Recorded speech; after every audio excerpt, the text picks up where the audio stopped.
Welcome to The Works, a show dedicated to Hillsborough County's Public Works Department. In this video, I'm going to break down what Public Works is and how they play a crucial part in our everyday lives. Hillsborough County's Public Works Department plays a vital role in supporting the community's daily needs and long-term growth by building and maintaining a safe, thriving community through collaboration, dedication, and taking pride in public service. Whether it's maintaining roads and sidewalks, improving stormwater infrastructure, or delivering major projects such as construction of a new library. Our Public Works is comprised of two primary departments, Engineering and Operations and Capital Programs. Engineering and Operations focuses on the day-to-day maintenance, safety, and functionality of transportation and drainage systems, as well as mosquito management services. Capital Programs oversees the construction of long-term infrastructure projects that support mobility, resiliency, and community development. Together, these departments are responsible for planning, building, operating, and maintaining the county's critical infrastructure. Now that you have an understanding of what Public Works is, this show will break down the roles Public Works plays in Hillsborough County. So be sure to subscribe on our social media pages and be on the lookout for future episodes.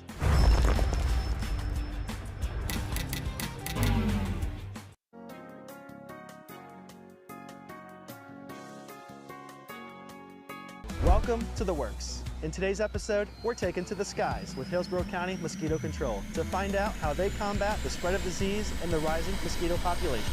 So when it comes to mosquitoes, how exactly are we combating them in the sky? Nobody complains about larvae, they complain about mosquitoes, and specifically adult mosquitoes, female mosquitoes, the ones that bite you, right? But it's a lot easier to control adult mosquitoes by controlling the larvae.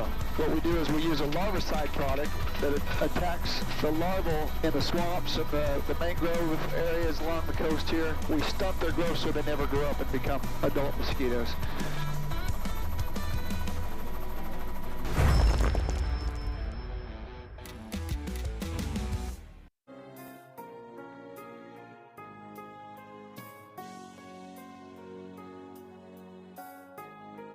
There's the second one, Sean.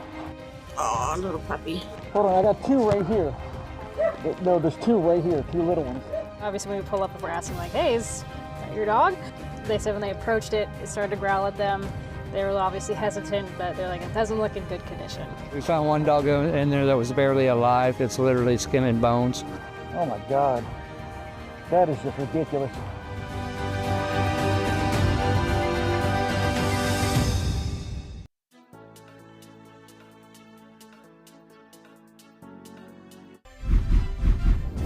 In a world where loyal companions await, one place stands as their beacon of hope. The Pet Resource Center of Hillsborough County, where you can adopt your very own superhero.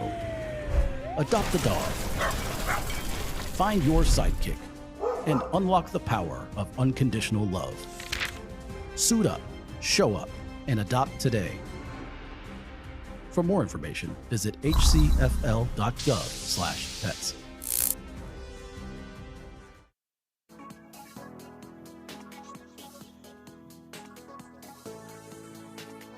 The walking excavator is what we use to traverse and stabilize and mow the canals in the various locations. It's a very specialized piece of equipment with a specialized skill set for the operators. They were originally designed to operate on the side of mountains, but there's been uses to find them and to be used within swamps and canals.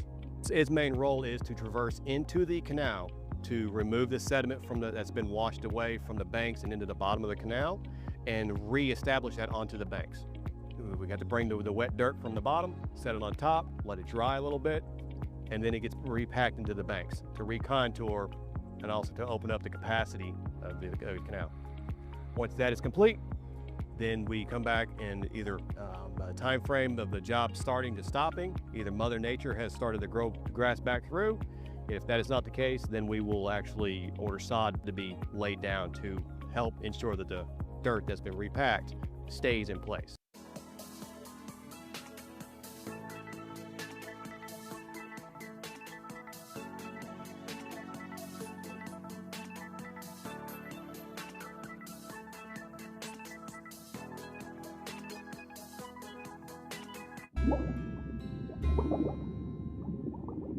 According to the National Geographic, ocean plastic is estimated to kill millions of marine animals and seabirds every year. and scientists predict that by 2050, plastic will outweigh the number of fish in the entire ocean. Plastics often break down into smaller and smaller particles, called microplastics, which can be ingested by both animals and people and remain in our environment for hundreds of years or longer. Here are a few helpful tips on how you can help stop the tide on plastic pollution. Tip 1. Bring reusable bags when grocery shopping. Tip 2. Avoid using plastic straws or use reusable straws when having a drink. Tip 3. Drink from a reusable water bottle instead of buying individual bottles. Tip 4. Tell your friends and family about the effects of single-use plastics. You can help reduce the amount of single-use plastics by spreading the word and going green. For more information and to take the pledge, visit reduceyourusetamaBay.org.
Good evening, everyone. Welcome to this evening's zoning hearing, master hearing. My name is Steve Luce, and I'll be conducting tonight's cases.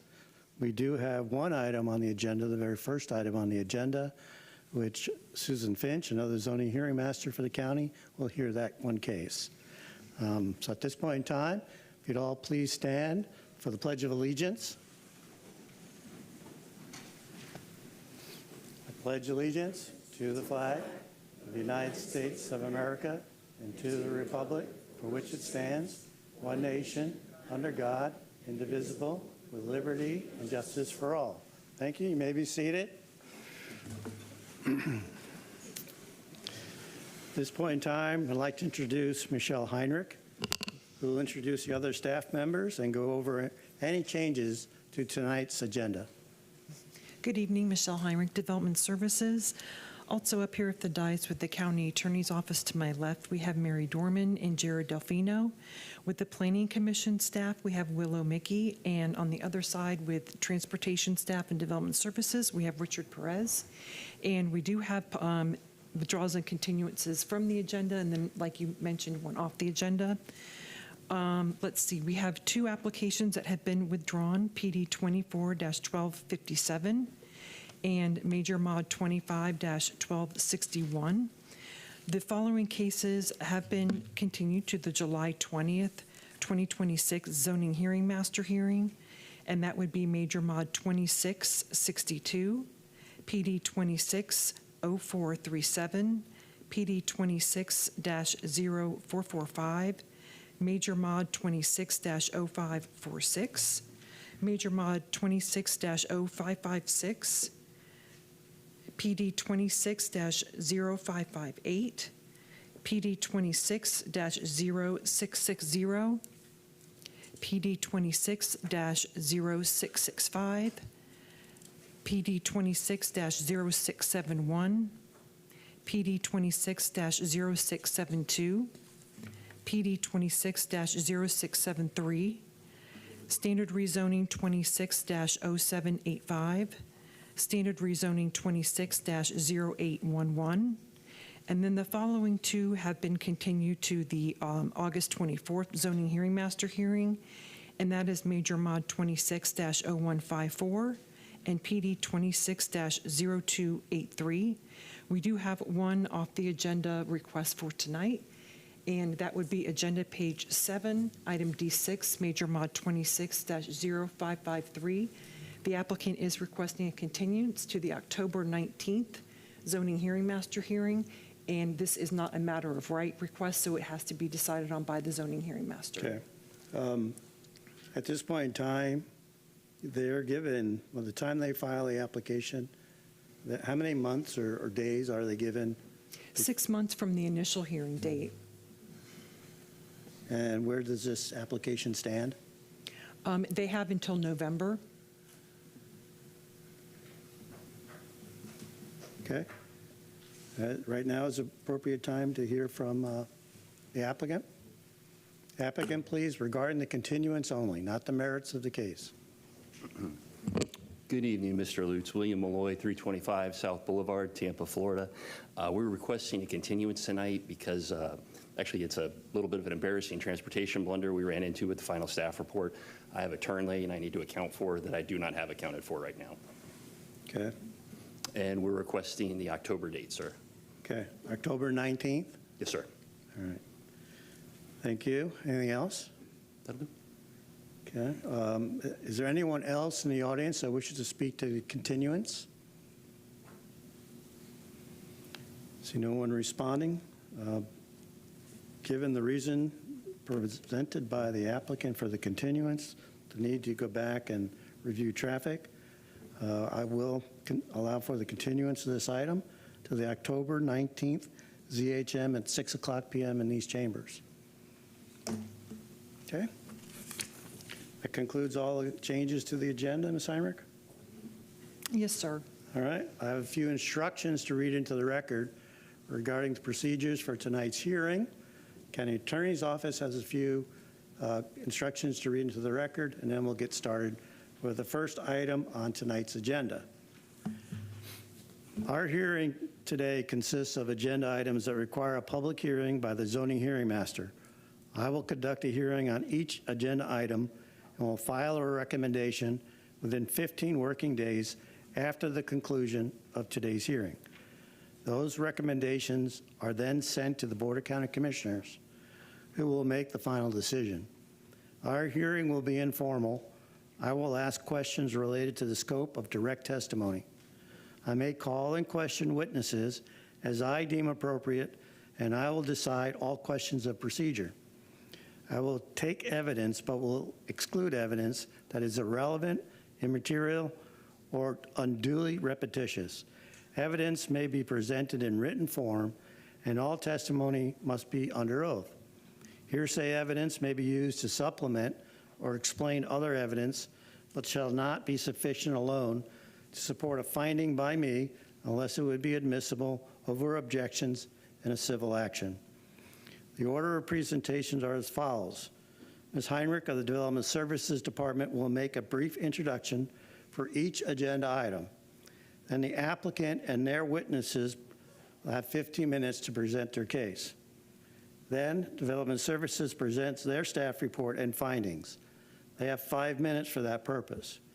Then the Planning Commission staff has 5 minutes to present their findings regarding consistency with the comprehensive plan. Then those people that are in support of the application will have 15 minutes to present. And anyone in the audience that wishes to speak in opposition will have 15 minutes to speak. Then Development Services has an opportunity to amend any of their findings or provide additional comments. And finally, the applicant has 5 minutes for rebuttal. Regarding the time for proponents or opponents, The 15-minute time frame is the total time for each category. If there are a number of people to speak, we'll add up the total number of people, and the 15 minutes will be divided as equally as possible. You may wish to designate a single spokesperson to more efficiently use the time. When you come up to the podium to speak, please start by giving your name and address for the record. The meeting is being recorded, and we want you to make sure we accurately document who is speaking on the record. When you're done speaking, please sign in with the clerk's office with your name and address and the application number of the agenda item you are speaking to. And there's a pad down at the end of the podium. The clerk has the form right there where you come up and sign in. At this point in time, the county attorney's office will now provide the legal requirements which govern your participation at the Board of County Commissioners meeting. Good evening, Mary Dorman from the County Attorney's Office. Tonight's public hearing is the first step of a two-step rezoning process. This hearing is the time for rezoning applicants and interested parties to present evidence and testimony. Any evidence presented tonight will become part of the complete factual record of each application, and no additional evidence can be introduced after the closing of each application.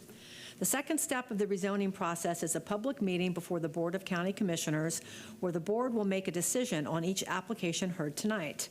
Tonight's applications are scheduled to be heard by the board at its August 11th, 2026 land use meeting, unless a different date is stated by staff. When considering applications, the board will only review the record and the recommendation made by the land use hearing officer for each application. The land use hearing officer will file a recommendation for each application heard tonight on July 14th, 2026. The Board of County Commissioners has established a policy that directs which rezoning and major modification applications are to be placed on the consent agenda of the board's land use meeting. The following applications may not be placed on the consent agenda: applications that propose to add density outside the urban service area, applications on roadways with a failing level of service, applications that do not have consistent recommendations of approval, and applications that have had evidence or testimony in opposition provided to the record by non-applicant parties of record either prior to or at tonight's public hearing. The board will allow testimony by any party of record at its public meeting to consider the land use hearing officer's recommendation for any item on the regular agenda. Testimony by a party of record shall be limited to the record of the proceedings before the land use hearing officer unless additional evidence has been found admissible in accordance with Section 10.03.04D of the Land Development Code. A party of record is an individual who fits into at least one of the following four categories. First, someone who's present tonight and presents testimony or documentary evidence. Second, someone who's been certified by the U.S. Postal Service as having been mailed notice of tonight's hearing. Third, someone who submitted documentary evidence to the master file at least 2 business days prior to tonight's hearing. Or fourth, someone who submitted documentary evidence by proxy at tonight's hearing. The content of oral argument before the board shall be limited to the content of the testimony and other evidence submitted verbally or in writing to the land use hearing officer. It's the role of the county attorney's office to ensure that only individuals who have met these requirements are allowed to speak before the board and to ensure that no new evidence or testimony is introduced or allowed at the board's public meeting. For these reasons, please make sure that all information you wish the board to consider at its public meeting is entered into tonight's record. Okay, thank you. All testimony must be provided under oath. Therefore, if you wish to speak tonight, please stand and raise your right hand so I may swear you in. Do you swear to tell the truth, the whole truth, and nothing but the truth, so help you God? Okay, thank you. You may be seated. And before we get started, Ms. Heinrich, is there an overflow room tonight as well, or? Yes, we do have an overflow room available for any of the later applications that might have a large group. Okay. And where is it? It is on the first floor facing the non-Kennedy side. Okay. And there's TVs down there? There is, yes, and agendas. Okay. All right. With that, that concludes all the procedures to read into the record for tonight's hearing. I'll turn the hearing over at this point in time to Susan Finch. All right, thank you. I appreciate it. Then Ms. Heinrich, we are ready to call the first case. Our first application is standard rezoning 25-1026. The applicant is requesting to rezone property from RSC 6MH to CG with restrictions. Logan McCaig with Development Services has reviewed this application, and he will be providing his staff comments virtually. All right. Good evening. Good evening, Robert Martin. Logan McCaig, Hillsborough County Development Services. The applicant is requesting to rezone the property. Apologies. Is that requesting to rezone the property from RSC 6? Mr. McCaig, I apologize. We're going to take the applicant first. So if you could just hold those thoughts real quick. Thank you. Good evening, sir. And as you know, this is a remand, so if your presentation could include the reasons for the remand on the record. I'm sorry, what's that? The remand you're requesting, if your presentation could include the reasons for the remand while you're back. Okay, Thank you. absolutely. So to start off, my name's Robert Martin. The address is 4512 South 66th Street, Tampa, Florida. This is Leonardo Colon, the property owner. So the property was under your review at the last hearing. It was denied by the Planning Commission and Development Services.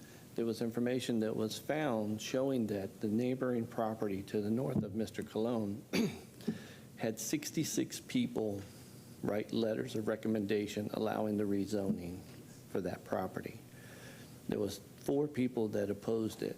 None of those 4 people were the current person that's opposing his property as of right now.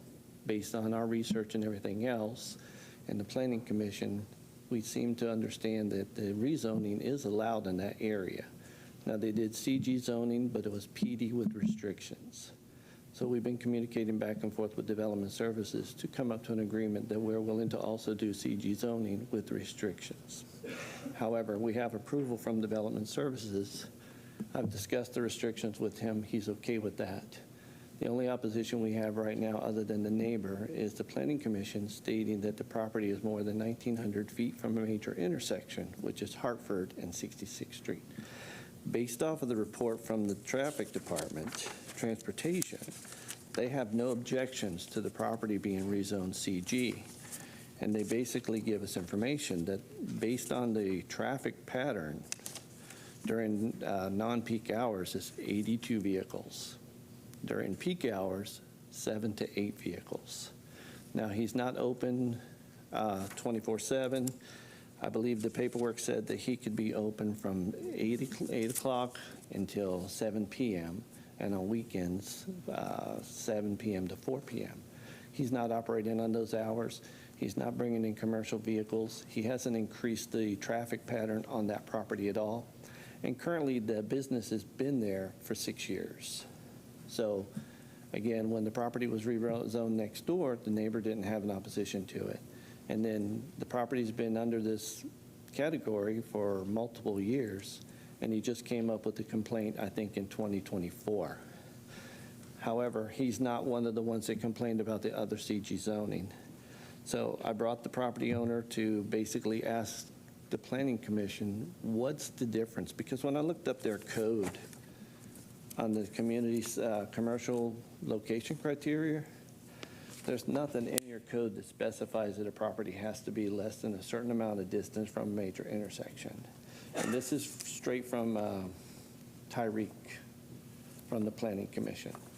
So also, if you recall, the last time we were here, they were asking about a commercial location criteria waiver. And that was my argument about the waiver. Development Services requested that I submit a narrative explaining why I feel the property would be okay to be rezoned CG in the urban service area, which I provided that. This, according to Planning Commission, is the waiver, because I sent this to the Planning Commission after sending it to the Development Services, and they sent it back to me saying this was the waiver. Now, if you recall, back in the day, or in March when we were here, they claimed that they didn't receive one back in October of last year, because I'm the only one that submitted a narrative to Development Services. Mr. Colon or Mr. Turner did not. So I just want explanations on if the commercial location criteria waiver is what I submitted, Development Services has approval already with restrictions.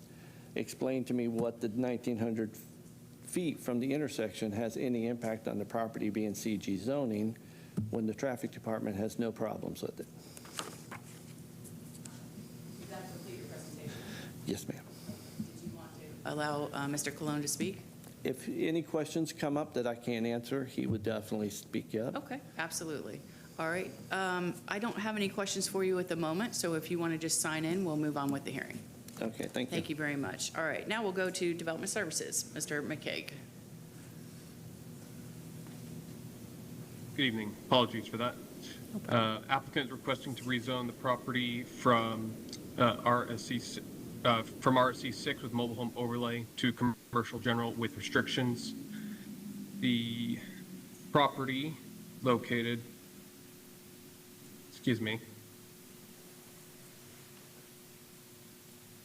property is located in the area developed with residential manufacturing uses. Manufacturing uses are developed to the west and open storage to the north, separated by open space. Single family is present to the south and east side of the site. And to mitigate impacts, the applicant has agreed to a use which will not include high-intensity automotive or drive-through uses, provided hours of operation and enhanced buffering and screening. The residential subdivision to the east was platted in 1975 and did not extend to the 66th Street. All development standards of the CG zoning district will be met or exceeded. County staff recommends approval subject to the applicant's proposed restrictions. Ms. McCaig, if you could, for the record, as you're aware, this is a remand. As my understanding, the original request was for CG with no restrictions, and they are back to agree. They are now agreeing to restrictions that appear to be drafted by the Development Services Department. If you could say, previously, obviously, you were recommending denial, and now you're recommending approval subject to those restrictions. What do those restrictions do that resulted in the change of the staff's recommendation? The applicants, yes, we are. Our previous recommendations was denial on commercial general alone. With the included restrictions, Development Services believes that it is it will not be as impactful to the neighborhood. The restrictions proposed would be all CG zoning districts are permitted except for the following: major and minor neighborhood servicing and auto repair, schools, private and charter K through 12, schools public, banquet reception halls, convenience stores with or without gas sales, heliports, helistops, vehicle auction and retail, wholesale distribution and trade, freestanding emergency rooms, hospital, outdoor paintball, ambulance services, drive-throughs associated with any use. Additionally, their restricted operating hours will be limited from 7 a.m. to 9 p.m. on weekdays and 10 a.m. to 4 p.m. on weekends. They are also proposing additional buffering and screening with additional 20-foot wide buffering and screening along the eastern and southern property lines. Type B screening shall be enhanced with additional staggered rows of evergreen shading, which are not less than 10 feet high at the time of planting and a minimum 2-inch caliper, and are spaced no more than 20 feet apart. Okay. Does that complete your presentation? Yes, ma'am. We're available for any questions. Thank you so much. Before I move on to the Planning Commission, Ms. Heinrich, I just want to ensure for the record, it looked like the notice that the property owner sent out for this hearing requested CG and not CG restricted. I just want to ensure for the record that the notice is in order. It is. If it's going to something more intensive, it is in order. All right. Thank you so much. Then we'll call on the Planning Commission. Willa Mickey, Planning Commission staff. The subject site is located in the residential 6 future land use category, is in the urban service area, and is within the Palm River Progress Village Community Plan. The surrounding area is characterized by a diverse mix of land uses with varying levels of intensity. Although the broader vicinity includes a range of moderate to high intensity commercial and industrial uses, the immediate context of the site, particularly its direct adjacency to single-family residences, creates a transition area where compatibility is a key planning consideration. This request would introduce a use that is operationally intensive and visually impactful in close proximity to residential properties.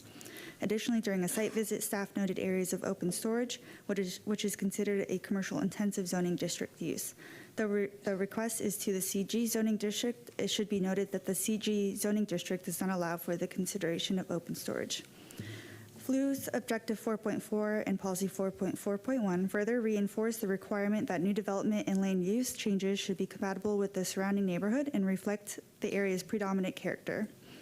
The proposed rezoning would represent a significant increase in intensity and a fundamental shift in use, introducing open storage and pallet sales activities that are operationally and visually more consistent with industrial or heavy commercial environments. The subject site also does not meet commercial locational criteria required by Objective 4.7 of the Comprehensive Plan, and Planning Commission staff recommends denial of the submitted request to waive the commercial locational criteria. The site is in the Palm River Progress Village Community Plan. Although the concept map generally identifies the broad area as industrial in nature, it does not negate the importance of respecting existing neighborhood patterns or override adopted future land use designations at the parcel level. Based upon the above considerations and the following goals, objectives, and policies, Planning Commission staff finds the proposed rezoning inconsistent with the unincorporated Hillsborough County Comprehensive Plan. Thank you so much. Ms. Mickey, I have a couple of questions.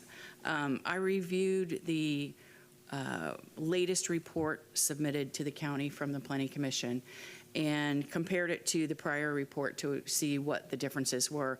And it appears that there's only one sentence that was removed between the last report and this one. There's no mention of the restrictions, not in the cover page of the request, and certainly not in any of the document to say that they were reviewed by the Planning Commission. Have you or the staff of the Planning Commission reviewed this revised request?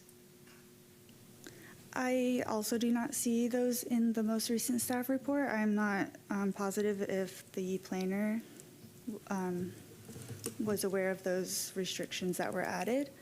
I can reach out to the planner. But well, we don't have that opportunity tonight, and then the hearing closes. So I do not see that in the report, though. There was a change. There is one sentence removed on page 4 in the it's in the second paragraph down, and it addresses, the sentence removed only addresses open storage. So just to highlight that it doesn't appear that the changes were reviewed at all by staff to reflect, and therefore the recommendation remains the same. I just want to put that on the record. Okay.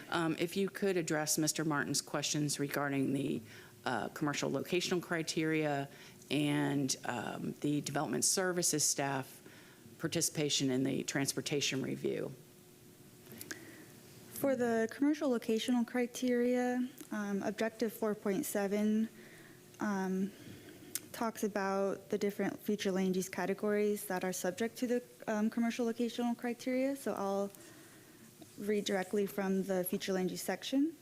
In Policy 4.7.2, 50% of the site must front along a roadway with a context classification of suburban commercial, suburban town, or urban general. Or another one to classify would be within 1,000 feet of an intersection, both functionally classified as a collector or arterial. And when looking at the subject site,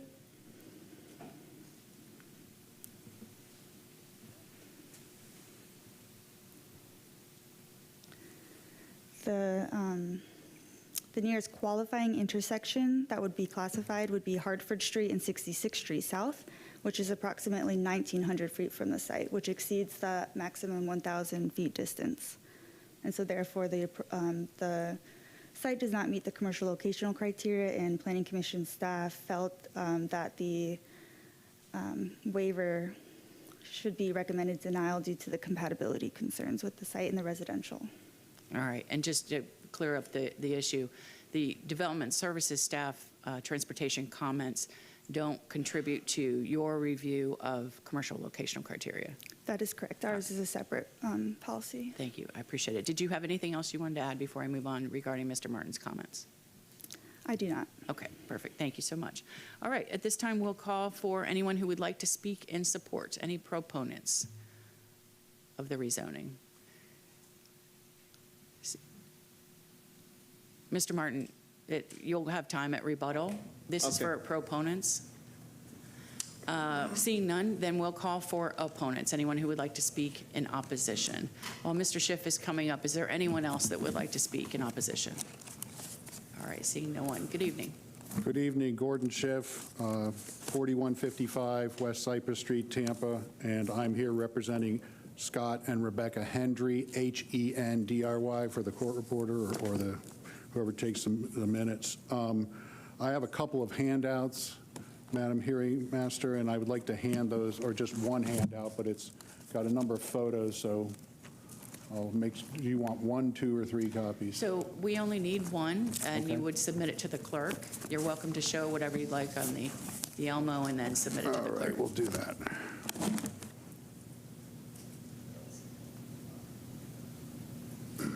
All right, like I said, I represent Scott Hendry and Rebecca Hendry. I'll first, at the outset, say I don't think the applicant gave you a reason for the remand. I did not hear a legitimate, rational basis for the remand, and in fact, I'll get into what actually happened in a few minutes. But anyway, we represent our clients. We've just submitted a supplemental letter of opposition to this, and that sets forth our legal and factual arguments why this should be denied. This has been going on for a while. The application has been pending for 1 year. It started as an application filed by Mr. Martin saying the reason for the request is currently selling pallets and need the correct zoning to continue the business. That was his application. Proposed zoning not able to confirm was his second statement. And there was an affidavit to authorize agent under oath signed by Mr. Colon, who's here today, and John Turner, one of the owner's authorized agents, and notarized by Mr. Martin and the other authorized agent, which states under item 4 that the property constitutes the property for which a request for rezoning to CG from RSC6 garage/storage/warehouse/outside open storage, nature of the request in parentheses, is being applied for. None of those uses appear to be permitted. None of those uses are permitted today, and many of them aren't permitted in CG, but that's what was filed. It was treated as an application to rezone to CI, which actually makes sense because the CG would not allow the uses that they were applying for. And it was, but again, it's RSC 6, so all that testimony you heard about uses and they've been there for 6 years, et cetera, they're all illegal for 6 years. And so there's no basis to have the use there. You heard the plan. You heard the hearing on January 26th. You had recommendation of denial from staff. You had recommendation or inconsistency determination by the Planning Commission, and you recommended denial. So it was scheduled for final hearing before the board on March 10. And over the objections of this owner, we were not allowed to be heard. The application was remanded as being out of order, which it wasn't, and we're objecting that it was even remanded, and we reserve the right to continue that objection. So while it's been pending for remand, the application was actually continued some more, just to add a few more months to it, and they submitted, I think it was referred to in the testimony, I'm not sure if that's what Mr. Martin was referring to, but they submitted an additional revised information sheet on or about June 2. The additional sheet includes an attachment entitled Comprehensive Rezoning Justification and Staff Consistency Package. I don't think it's any of that. The sheet is not authored, and it has not been established. It's anonymous. It hasn't been established who the author is or whether they're qualified to be an expert witness in planning, transportation, zoning, or any other land use area. Additionally, it should be noted that there's no mention on the sheet of the proposed use which this applicant is even proposing. So you don't even have before you an application that says, here's our proposed use. Some statements of the sheet are unsupported conclusory statements, and some are speculative, have no probative value. In addition, the sheet incorrectly states in finding of fact number 3 that the property fronts a collector roadway. It's not, it's a local roadway. And then they say it's suitable for commercial access. That's just a conclusory statement, has no probative value. South 66th Street is functionally classified as a local and is substandard, and that's what the transportation staff noted. It's a substandard roadway, and it's also noted in the Planning Commission report. They also have finding of fact number 4, and this is incredibly important for your consideration. The proposed zoning, this is their updated request. The proposed zoning allows neighborhood-serving, low-intensity commercial uses consistent with surrounding development. That's their request. That's what's before you. And they also say all potential adverse impacts to adjacent residential uses can be mitigated through enforceable zoning impacts. So let's get to the facts. Let's look at some photos. This is in your packet. All right, if the Elmo's on, we'll go through these quickly. This is Exhibit A. Sorry.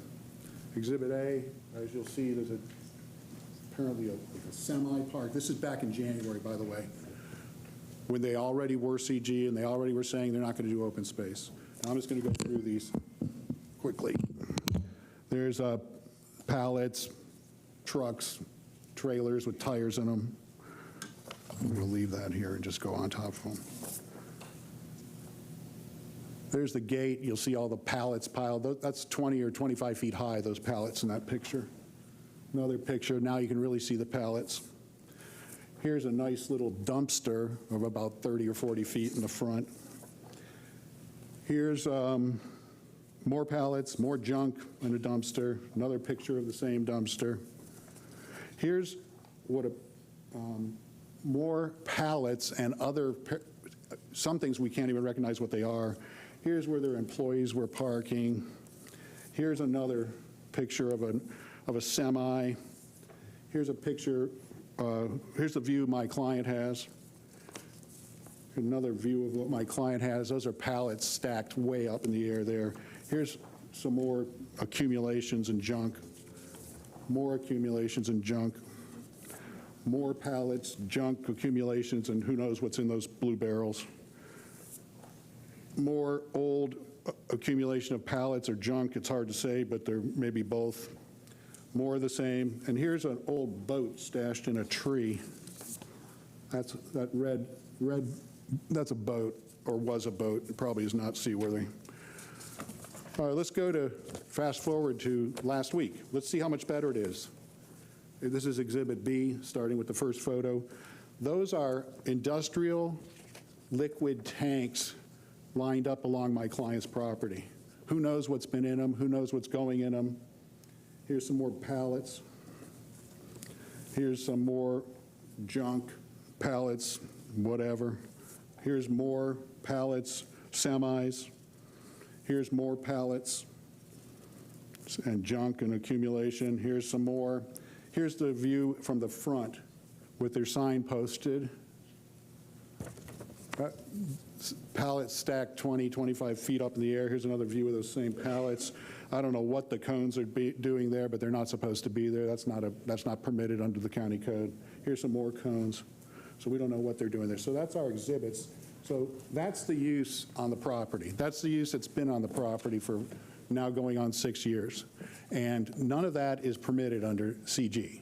So we have a situation here where you can put all the restrictions on that you won't allow a drive-through, but that's not addressing the issue. The issue is they want to do what is a use that's not permitted in CG, and it should be denied. Now, we've put in the record, we'll remind you, there are 2 code enforcement cases pending. One of them is from 2025, and that is for and the order was entered, 1, accumulations, 2, outside open storage, 3, improper use of zoning, and commercial vehicles. Those 4 things have not been addressed since 2025.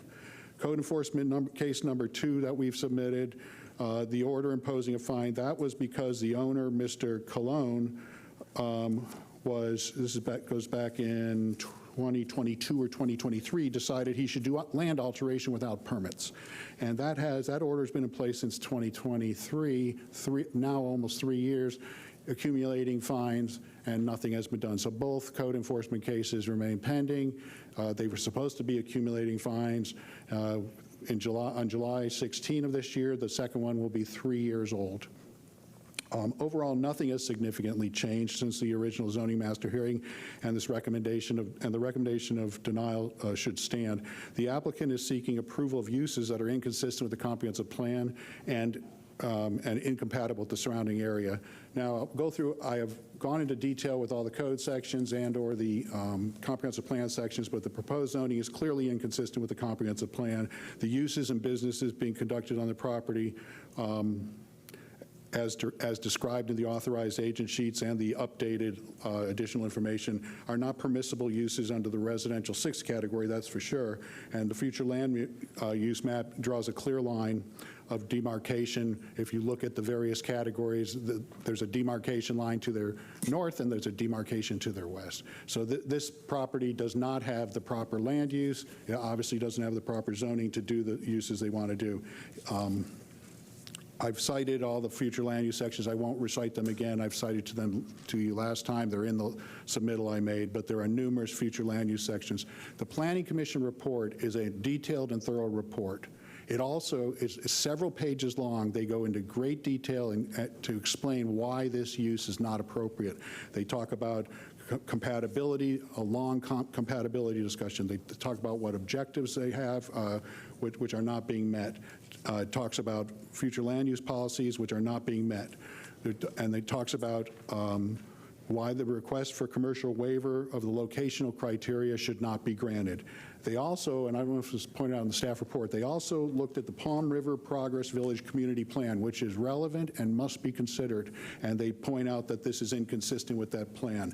The Planning Commission report concludes overall staff finds that the uses proposed are not allowable in residential 6 future land use category, are not compatible with the existing development pattern found within the surrounding area, and does not support the vision of the Palm River Progress Village Community Plan, and the proposed rezoning would allow the development that is, the proposed rezoning would allow for development that's inconsistent with the goals, objectives, and policies of the comprehensive plan, and they made a recommendation that this is inconsistent.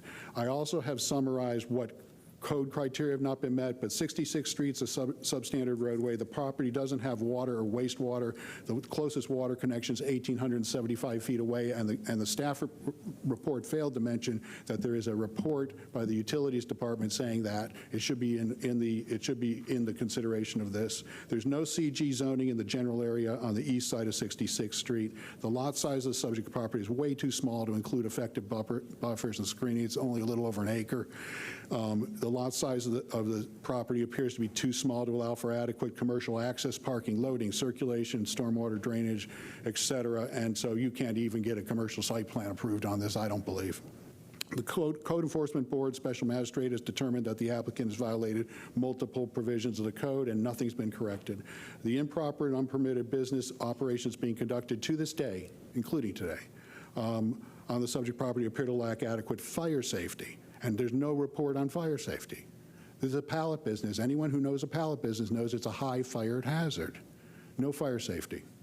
So we looked at the compatibility of the staff report. There's one paragraph in the staff report on compatibility. And it, with all due respect, it doesn't really say anything. All it says is that how they believe the area is developed, which isn't actually accurate. It just talks about manufacturing and residential. There's plenty of other things. It talks about where the manufacturing is to the west, but they forget to mention that there's no access to the manufacturing to the west. It accesses off a separate street to the west.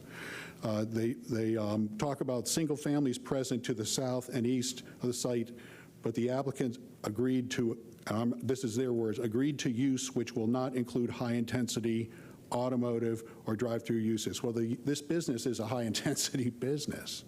So I'm going to go about another 30 seconds, and I'm going to let Scott speak.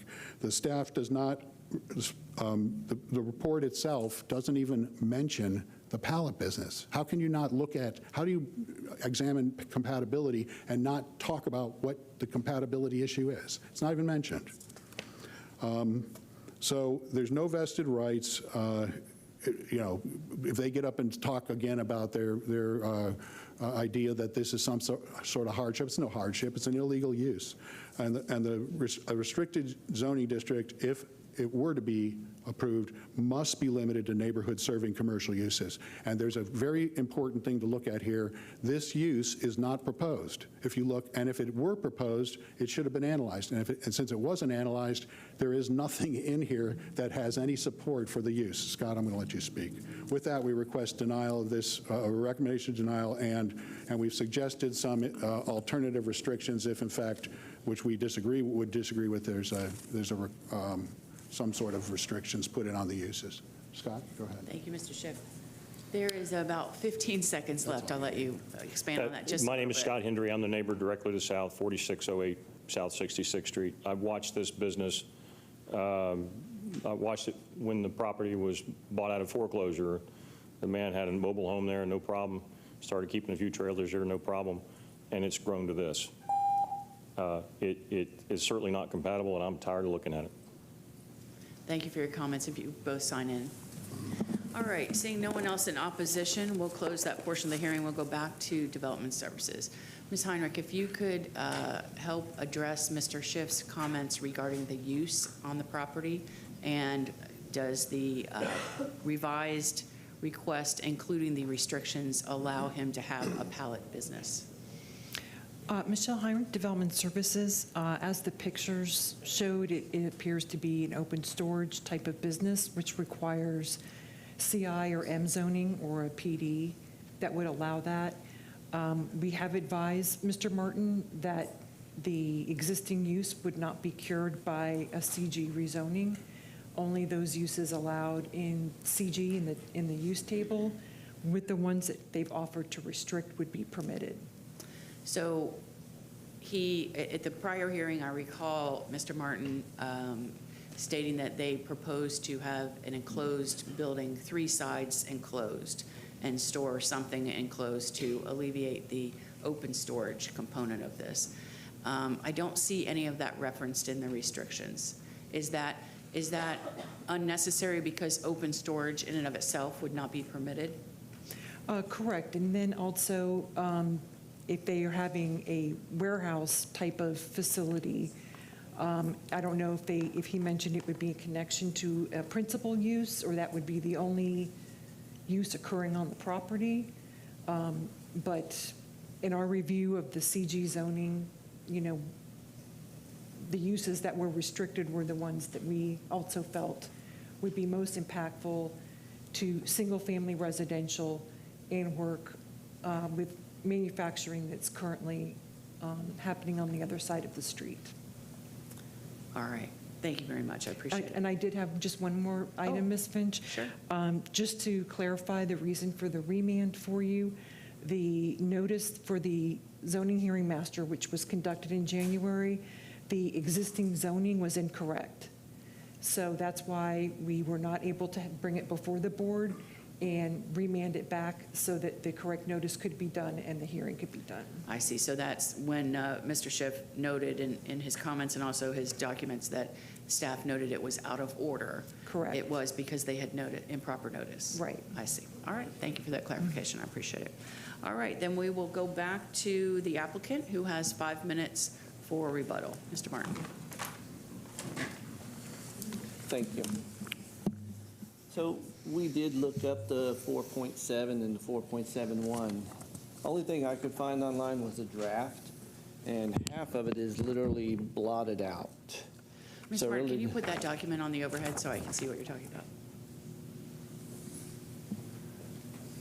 Oh, you're referencing commercial locational criteria. Okay. Yep. So as we mentioned before, yes, originally we were asking for the CG zoning, and then when it came back with restrictions, we were okay with that.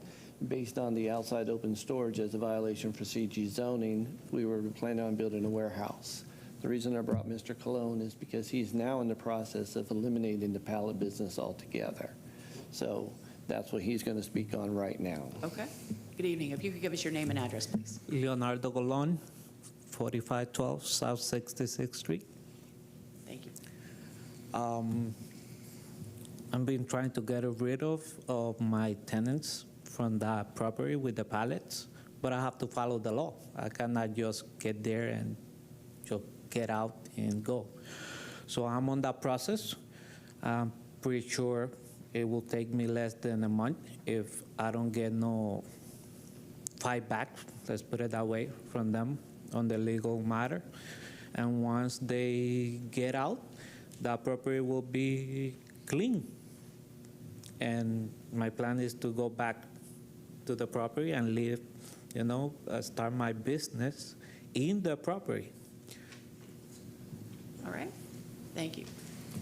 Anything else? Yeah, based on what he said earlier about the land alteration, for some reason there was permits pulled. What year was it you pulled the permits to build a retention pond in the back? Now, he dug the retention pond, and then somebody in county staff came back after it was already done and gave him permission to fill it back in, which would have been the buffer in the back. And based on the photos that he showed, there's a 20-foot buffer at least on the south side of the property from his neighbor that gives him the 20-foot buffer. However, the objective here is to get the CG zoning with restrictions. He's going to eliminate the pallet business, and then whatever he needs to do from there on, he'll just move forward from there. All right. Does that conclude your comments? Yes, ma'am. All right, thank you so much. Then with that, Ms. Finch, I'm sorry. Yes. Just to clarify, so that the applicant has all the information that he needs, if this is rezoned to CG, single family will no longer be permitted on the property. We understand that. Thank you for that We clarification. understand that as well, yes. Okay, just to make sure, thank you. Yes, thank you. It's an important point. Thank you. All right, then with that, we'll close rezoning 25-1026, and I'll turn the hearing back over to Hearing Master Luce. Thank you, Ms. Finch. And Michelle, if you could introduce the next item on tonight's agenda. Our next item is item C1, standard rezoning 26-0786. The applicant is requesting to rezone property from RSC4 to RSC6 with restrictions. Sierra James with Development Services will present staff findings after the applicant's presentation. Okay, the applicant, please.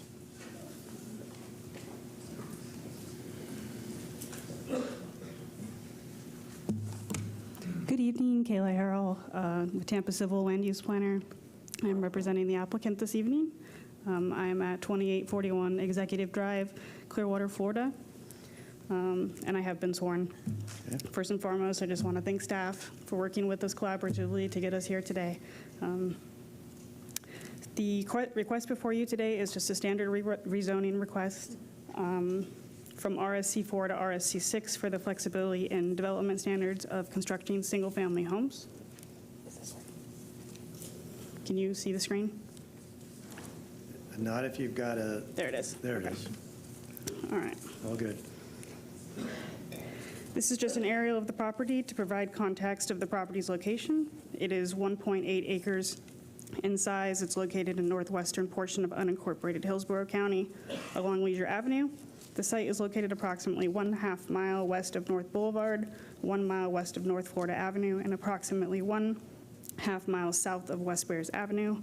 Additionally, the site sits along Lake Newlands. The current zoning of the property is RSC4, as seen here, with much of the surrounding area designated RSC6. This is the future land use of the property, and the surrounding area, as you can see here, it is R4.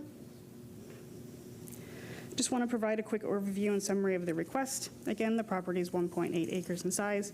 It's in the Greater Carrollwood Northdale Community Planning Area, located within the urban service area.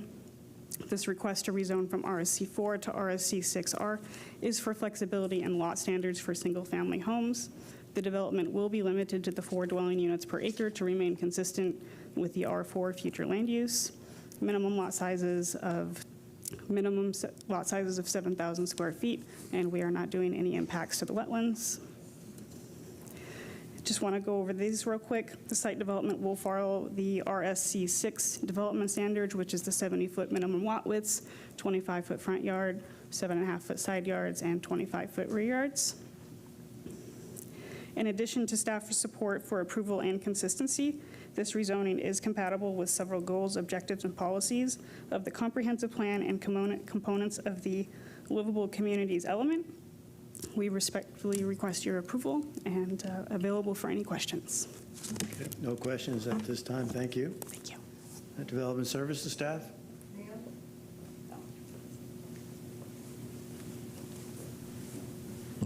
Good evening, Sierra James with Development Services.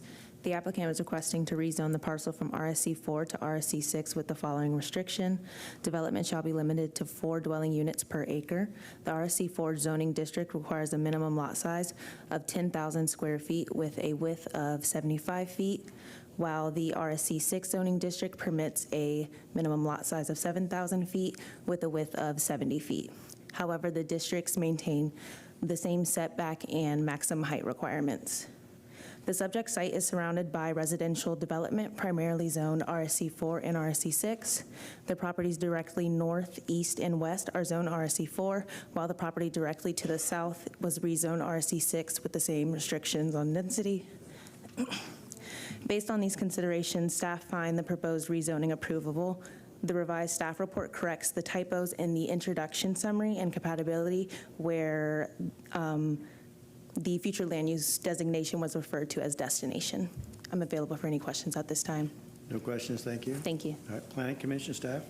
Willamette Planning Commission staff. The subject site is in the residential 4 feature land use category, is in the urban service area, and is within the limits of the Greater Carrollwood-Northdale Community Plan. The subject site is surrounded by existing single-family residential development and vacant residential land. The proposed rezoning maintains the site's single-family residential character and does not introduce a new or incompatible land use into the area. Therefore, the request is compatible with the surrounding development pattern.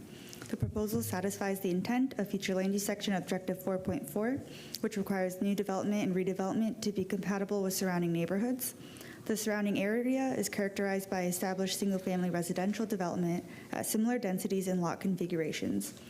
While the proposed RSC6 restricted district allows reduced lot dimensions compared to RSC4 zoning, the applicant has indicated a minimum lot size of 7,000 square feet and a maximum density consistent with the Res 4 future land use designation. The proposed development pattern represents a logical residential infill opportunity that complements the existing neighborhood while maintaining compatibility with adjacent uses. The proposed rezoning is consistent with the Greater Carrollwood-Northdale Community Plan, as it maintains the residential character of the area, supports appropriate infill development within the urban service area, and is compatible with the surrounding residential development pattern. Based upon the above considerations of the following goals, objectives, and policies, Planning Commission staff finds the proposed rezoning consistent with the unincorporated Hillsborough County Comprehensive Plan, subject to the restrictions proposed by the Development Services Department. Okay, thank you. At this point in time, is there anyone in the audience that wishes to speak in support of the application? Is no one responding? Anyone in the audience wish to speak in opposition to the application? See no one responding. Staff, anything further? No, sir. Okay, applicant opportunity for rebuttal? No, no need for rebuttal. All right, with that concludes this application. Ms. Heinrich, you're ready for the next item. Our next item is item C2, Standard Rezoning 26-0892. The applicant is requesting to rezone property from RSC4 to BPO. Logan McCaig with Development Services has reviewed this for Development Services and will present staff findings after the applicant's presentation. Okay, the applicant, please. Hello. Good evening. Bryce Pinson with Half Associates, 1000 North Ashley Drive, Suite 900, Tampa, Florida, here representing the owner and applicant. Okay. The subject site is a 0.87 acre site located in the Greater Carrollwood-Northdale Community Plan area. The future land use is residential 4, and it has a current zoning of RSC4. The request is to rezone to BPO. It is located at the intersection of Rawls Road and Hutchison Road, both of which are classified as collector roadways. There is single family to the north and east of the site. There's a cell tower to the west of the site with associated infrastructure. There's also a nursery to the southwest or northwest of the site, and another office building located less than a quarter mile southwest of the site. BPO offers a good transitional use between the single family and the collector roadways and more intensive land uses. They generally have minimal external impacts because of their operating hours are usually during the daytime. The building scale is going to be compatible with the surrounding development with the height of the building, the size of the building, and it'll have buffering and landscaping that will mitigate for any potential impacts. The Development Services staff report also said that due to the property size, dimensions, and location along the major roadways. Use of the property as residential is not as viable as office or low-intensity commercial uses. Staff found the request compatible with the surrounding area, and Planning Commission also found that it was consistent with the unincorporated Hillsborough County Comprehensive Plan.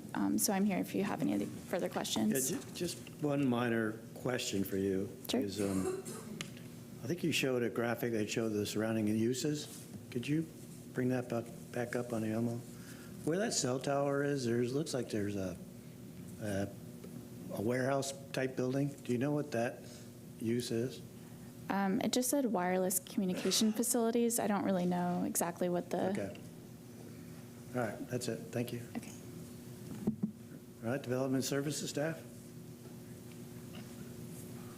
Good evening, Logan McCaig, Development Services, rezoning 260892. The applicant is requesting to rezone the subject property from residential single-family conventional to business professional office. The subject property is surrounded by residential and agricultural zoning and uses, which can support BPO uses. Additionally, due to the property size and dimension and location along a major roadway, use of the property as a residential is not as viable as office or low-intensity commercial uses. Development standards of the BPO zoning district will address any compatibility with the adjacent residential uses such as setback, building height, buffering, and screening requirements. Staff recommends approval and is available for any questions. The same question I had from the applicant. The use that's across the street from the subject site? Yes. Do you know what that might be? Yes, that was noted in our initial review. It appears to have been utilized as a small-scale business at some point in the past, was cited for code enforcement violations related to open storage. As of now, there's no commercial operation that we can identify on the site, and it pretty much functions as, for lack of a better term, an oversized garage for the residential property to the south of it, not the property south of it, excuse me, the residential structure to the south of it on the same property. Okay, all right, thank you. Planning Commission staff? Willamette Planning Commission staff. The subject site is in the residential 4 feature land use category, is in the urban service area, and within the limits of the Greater Carrollwood-Northdale Community Plan. The residential 4 feature land use category allows for the consideration of agricultural, residential, neighborhood commercial, office uses, and multi-purpose projects. It allows for a maximum of 4 dwelling units per gross acre and a maximum floor area ratio of 0.25. The proposal is consistent with uses allowed under the Res 4 category. The subject property is currently vacant, and surrounding land uses consist primarily of single-family residential development with some public, quasi-public uses to the north and west, and light commercial to the south. Collectively, these existing land use patterns establish a predominantly residential context that supports the proposed development. The proposal satisfies the intent of Objective 4.4, which requires new development to be compatible with the surrounding neighborhood. Policy 4.4.1 specifies that any increase in density or intensity must be compatible with existing proposed or planned development, and that development or redevelopment should be integrated with adjacent uses through the establishment of like or complementary uses. But business professional office uses are lower in intensity compared to many commercial uses. Overall, staff finds that the proposed rezoning is compatible with the existing development pattern found within the surrounding area. The proposed rezoning would allow for development that is consistent with the goals, objectives, and policies of the unincorporated Hillsborough County Comprehensive Plan. Okay, thank you. At this point in time, is there anyone in the audience that wishes to speak in support of the application? Is no one responding? Anyone in the audience wish to speak in opposition to the application? Yep.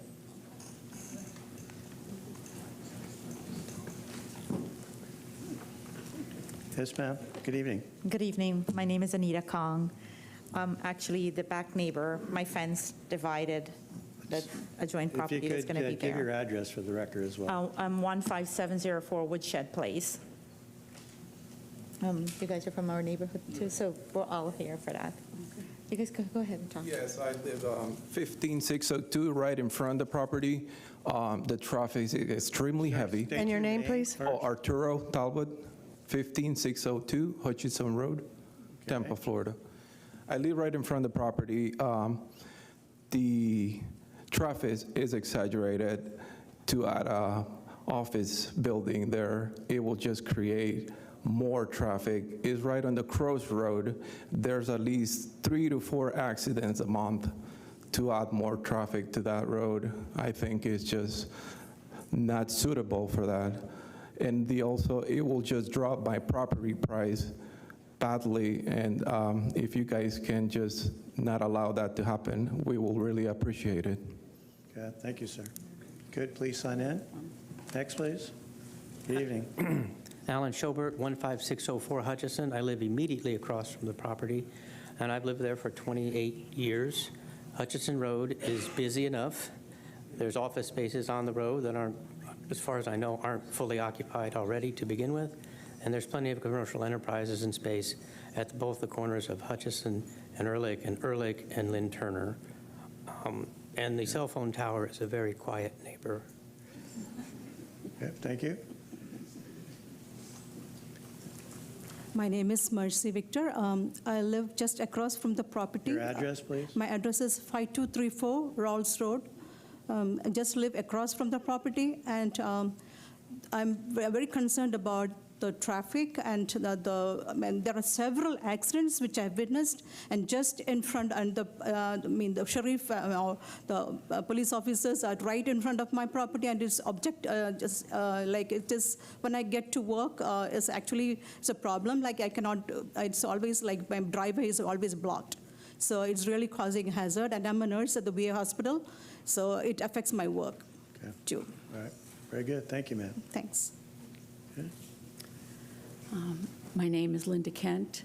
I live at 15708 Woodshed Place, and my property is right beside Ms. Kong's. So I'm concerned about what's going to happen to that property that's so close to our properties. Okay. All right. Thank you. In a very residential area.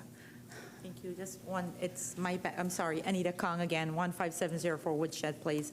It's my backyard. It's that fence that's behind mine and there. So Understood. I'm just worried about what's going to happen there. Okay. Thank you. All right. Thank you, ma'am. Good evening.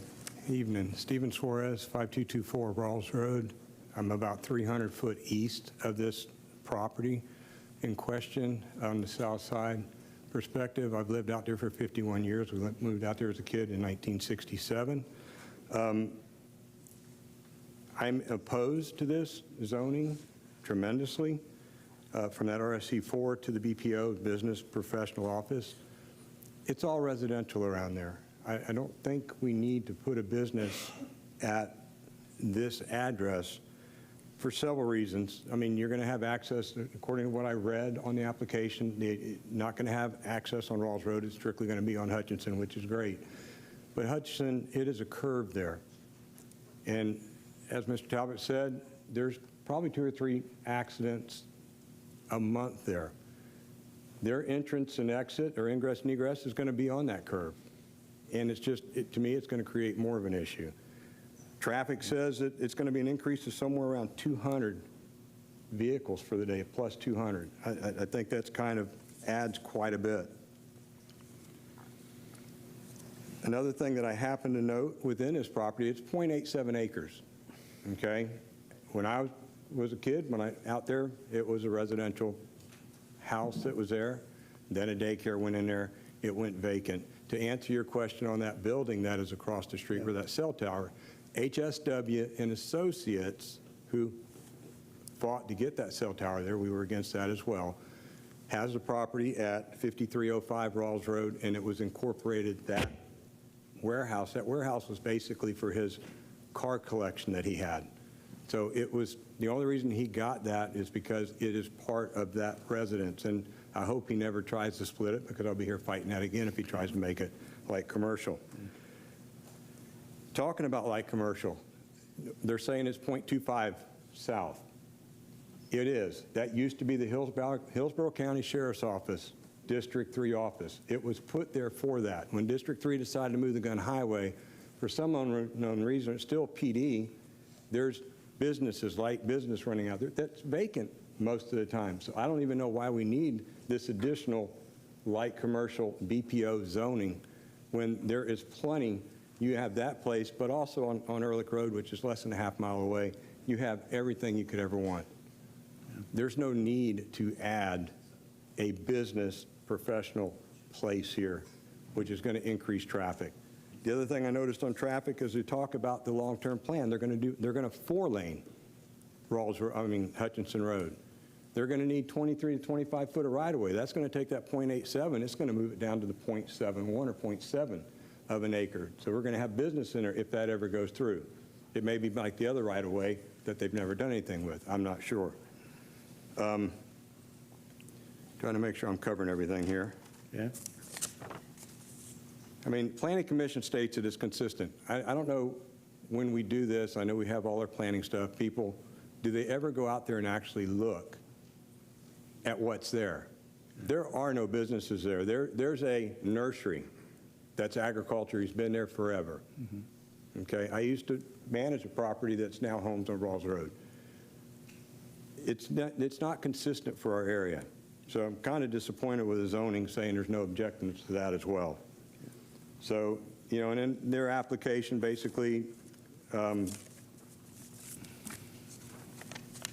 saying that it's consistent, it's not really consistent to that area. Maybe to the south, you go down to Ehrlich Road, there's plenty. You got that, unfortunately, the Hillsborough County Sheriff's Office, that was turned into that. To me, that should have never happened, but it did. And then the other thing is on the notifications. I know they get the notifications from the planning or somebody here when they do the zoning for who gets it. But what I didn't notice, one of the organizations that was not notified was the Country Place Community Association, which actually abuts this property. So I'm just kind of wondering, you know, was that just an oversight or what? It's still listed online that you can get to that. I'll ask staff in a moment. I'll let you conclude your comments and make sure that yep. So anyway, all the HOAs got notified. All right, so I think that pretty much. And what is considered quasi-public institutional when it comes to, is that like the playgrounds and stuff like that? Ms. Heinrich, maybe you could expound on what quasi-public means. Quasi-public, which is also found in the comprehensive plan, is typically uses like a university, a college, a hospital, things that are mainly open for the public to serve their needs but are privately owned. Okay. I mean, I don't know that there's any of that up there other than the playground in Country Place, so that may be what it is. Okay, I think that pretty much covers everything. I have to say again, I am in opposition of this zoning change. It needs to stay residential. All right, thank you, sir. All right, does that conclude all those that wish to speak in opposition? Okay, staff, anything further? What about the community association? Sure, I have the notice pulled up here, and the registered neighborhood associations with Hillsborough County that were sent notice is Carrollwood Meadows HOA, Bell Mead HOA, Keystone Civic Association, Northdale Civic Association, and the Lutz Citizen Coalition. Did you mention the one that he just mentioned? No. They have to be registered with, at the beginning, these are the ones that are registered with Hillsborough County, therefore they do get our notice. You can certainly have an HOA or civic association, but not have it registered with the county for notice purposes. Understood. All right, thank you. Country Place has about 1,500 homes. So I mean, I don't really know why they wouldn't be on that list. It's initiated by the HOA or the Civic Association. They're not designated by the county. They would come to the Neighborhood Services Division to become a registered neighborhood association or civic association. No. Okay. A registered neighborhood organization, huh? Okay. Thank you. All right, at this point in time, the applicant has an opportunity for rebuttal. William Malloy, 325 South Boulevard, Tampa, Florida. Mr. Lutz, I believe most of what we heard the concern about was transportation and traffic related. I have Michael Yates with me, who I think can shed a little bit of flavor on the situation, particularly right here. Okay. Good evening. Good evening, Michael Yates with Palm Traffic, and I have been sworn. Just want to go through a couple of the comments to address those on the record. I'm going to reference the staff report because this is a Euclidean zoning. We did not do a traffic study, but the staff report does go through and address the level of service on Hutchinson as operating acceptable level of service. It is operating at level of service D. Both Hutchinson and Rawls are collector roadways, and there is a signal at the intersection there at Rawls and Hutchinson. The right-of-way preservation is noted in the staff report. I think if not all, most of that right-of-way has already been dedicated to the county. So that has already been set aside, and whatever is not part of that will be as part of the requirements of this zoning for any future expansion of the roadway. And then also related to the access, as the staff report notes, we have ample frontage on Hutchinson for an access. The Rawls frontage is limited to about 100 feet, and so we would not meet connection spacing standards there, but we would on Hutchinson, given the location of the driveway probably on the northern end of the property. I do not see site distance being an issue. I know that was raised with the curve there. Say that again. I do not foresee site distance being an issue related to the curve on Hutchinson that was raised, but we will go through site engineering when we develop a site plan for the project, and that will be one of the requirements that we need to address. Okay. So you said Hutchinson's currently operating at level of service D. Correct. All right. Background plus project, will it still operate at level of service D? Correct. Okay. Will you have to do a southbound left turn lane into the project? If we exceed 20 cars per section 6.0404 of the Land Development Code, if we exceed 20 cars, we would need to do a southbound left. But until we get to the point of doing what the anticipated use is, the square footage, and then generate the number of trips with a distribution, I foresee probably it will be limited to be below that threshold for the 20 trips. So will there be a northbound right turn into the site? That is anything greater than 50 cars. We will not be anywhere close to that. Okay. The only one that would be the potential would be the southbound left, but I would anticipate based on the size of the property, what they're going to be able to yield in square footage, they are going to be below that left turn lane warrant. Okay. But that will be a requirement of site permitting. Okay. All right, anything else? I think we're good. Okay, all right. Thank you. Okay. With that concludes this application. Ms. Heinrich, we're ready for the next item. Our next application is item D1, Major Mod 26-0063. The applicant is requesting a major modification to IPD 1 number 90-0097.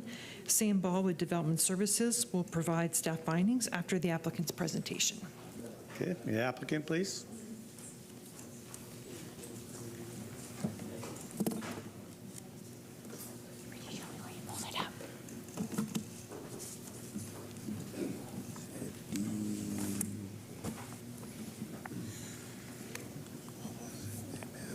Zero 063.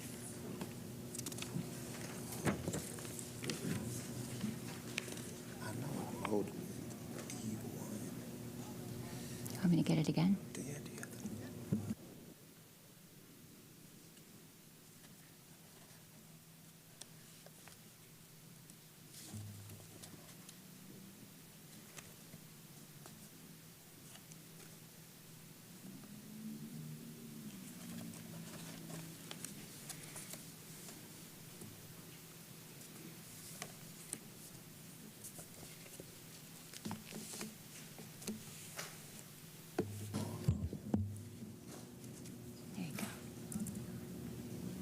Thank you.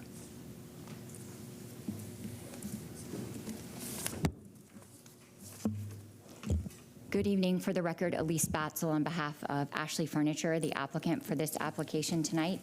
I am here with our development team, and I do have a few documents to submit into the record with your approval. That's fine.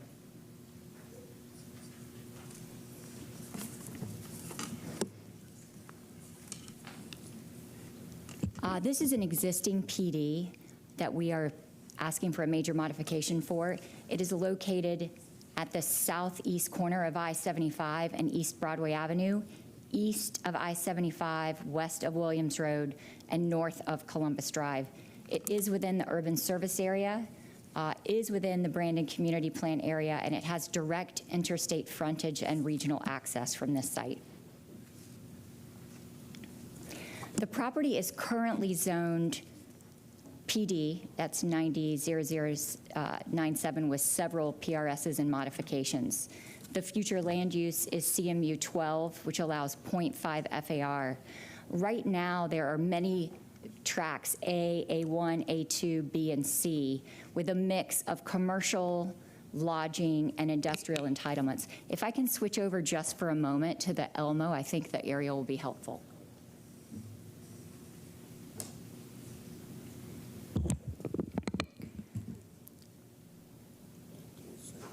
That's okay, I can move it, that's fine. So just for your edification, this stormwater retention pond is being moved further to the south. Right now, this is a development pod that's fully entitled. The development pod is moving up closer to the intersection here so that it's further away from the residential development.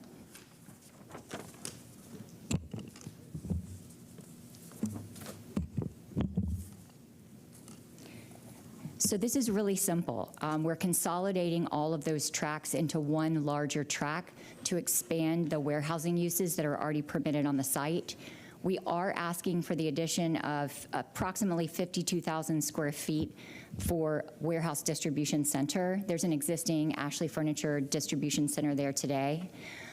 In the conditions, we worked with staff to clarify what light industrial is precisely. The old condition was written a little oddly, so it clarifies that M district uses are permitted, but heavy industrial uses are not permitted on the site.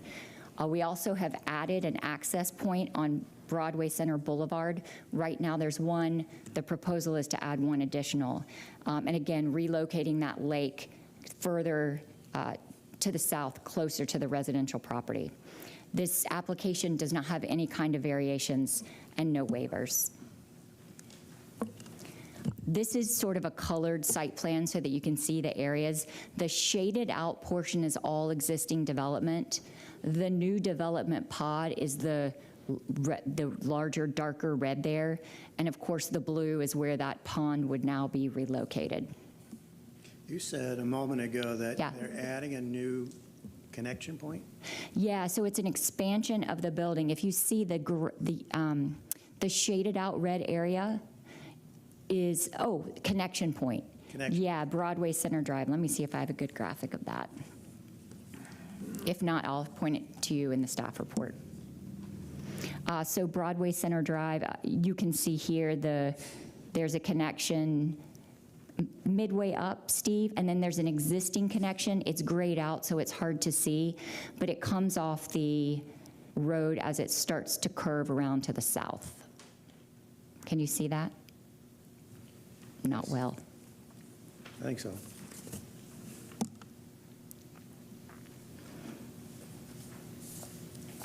At this point in time, I'm going to turn it over to David Smith and get you a better graphic on the access. Okay.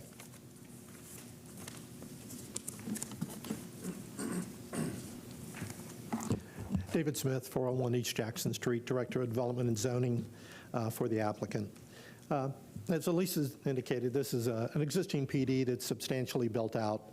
The only unbuilt entitlements were for an area south of the existing retention pond. That's being relocated to centralize on the north portion of the site the industrial uses, which are essentially, in this particular specific plan, is warehouse uses. We have CMU 12. CMU 12 allows substantially more FAR than we're proposing in the overall development plan. Also should be noted that The far north and townhouse development that's shown in this graphic is part of the PD, was built as part of this. It could have been industrial or multifamily. So really by relocating the industrial area as it's approved today further north, we're protecting the residential development that's not within the PD from the additional traffic. Plan Commission found it consistent with the comprehensive plan and various, not surprisingly, various policies, because this has already been approved at these intensities, but for the 52,000 square foot expansion. This is an infill development in the urban service area. It's going to more efficiently use the infrastructure. We've already established buffers that already exist to protect the residential areas. We're not asking for any variations. We've gone through a separate process with EPC to review the impacts, and EPC is not objecting to the plan that's proposed. It's in the Brandon Community Plan. It's in the industrial area, so we're clearly consistent with the Brandon Area Community Plan. If I can get my arrows to work here. There we go. So this is a little bit better graphic there. The two access points in the development are essentially, in the new plan, will be similar to the one that's located now that you can see clearly, but then there is an additional one that is midpoint on this curve here. So we're trying to distribute the two pods, essentially, of development, splitting it to two access points. There's a detailed plan in the... Hold on, Mr. Smith, looking at an aerial, I think where you say new, doesn't that already exist? What I'm saying is that there's a reconfigured, in the plan of development that is in there, there were two access points. They asked us to clarify those locations. What was that? The northern one's gated. It's gated, but okay. It is existing. It's the northern one's gated. That's the difference. Right now, the northern one is gated and the southern one is open. Both of them will be open in the new configuration on the site plan. Okay. Sorry for the confusion on that. That's why we bring Steve all along. He straightens us out when we get off base. So in looking at it overall, this is a more compatible plan with the existing residential. By the site plan moving to that consolidation, the two access points that currently exist, all the major truck traffic will be exiting and going north into the site. It will not be dragging it further from the south. The reason we're asking for 52,000 square feet, that we did not want to take any entitlement potential from the already developed parcels. So therefore, we gave them full FAR. And once we got through doing that, we determined that we needed 52,000 square feet for the consolidated plan. So it's very minor increase. So with that, we would request approval. At least we'll have some closing comments. Be glad to answer any questions. Yeah, it's really not per se a zoning issue, but moving forward with site development, you're moving the pond to the south, and you're going to have to work around an irregular configuration to put the pond in. Mm-hmm. How far have you gotten in terms of a site plan review process? So EPC has approved all of the wetland impacts. That process is actually finished. With respect to engineering, this hasn't been all fully engineered, so timing of how that's going to work is to be determined at this point. But you're right. It's an oddly shaped and configured site, so it's going to be challenging at times. Okay, and in the event they can't stormwater engineer it, they won't be able to get as much square footage? Pardon? In the event they can't engineer it to work, right, they'd have to less scale square back. footage. Actually, furniture would have to scale it back. Absolutely. All right. Thank you. Thank you. All right. This is just sorry, I wasn't, yeah. I'm not going to go into traffic. Steve Henry is here. This is just a graphic representation from your staff report and your staff, and we would respectfully request approval. All right, thank you. Thank you. All right, Development Services staff.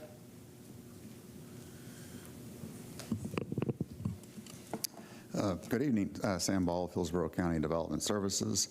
The applicant is requesting a major modification to PD 90-0097 that would Modify the development tract configuration, access, clarified light industrial use, and increase light industrial entitlements by 52,817 square feet to accommodate a warehouse and distribution expansion.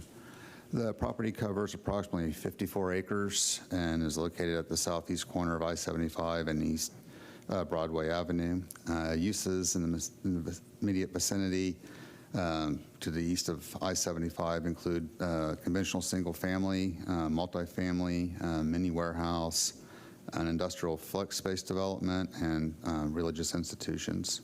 To the west of I-75, the use is Hillsborough Community College and City Corporate Campus.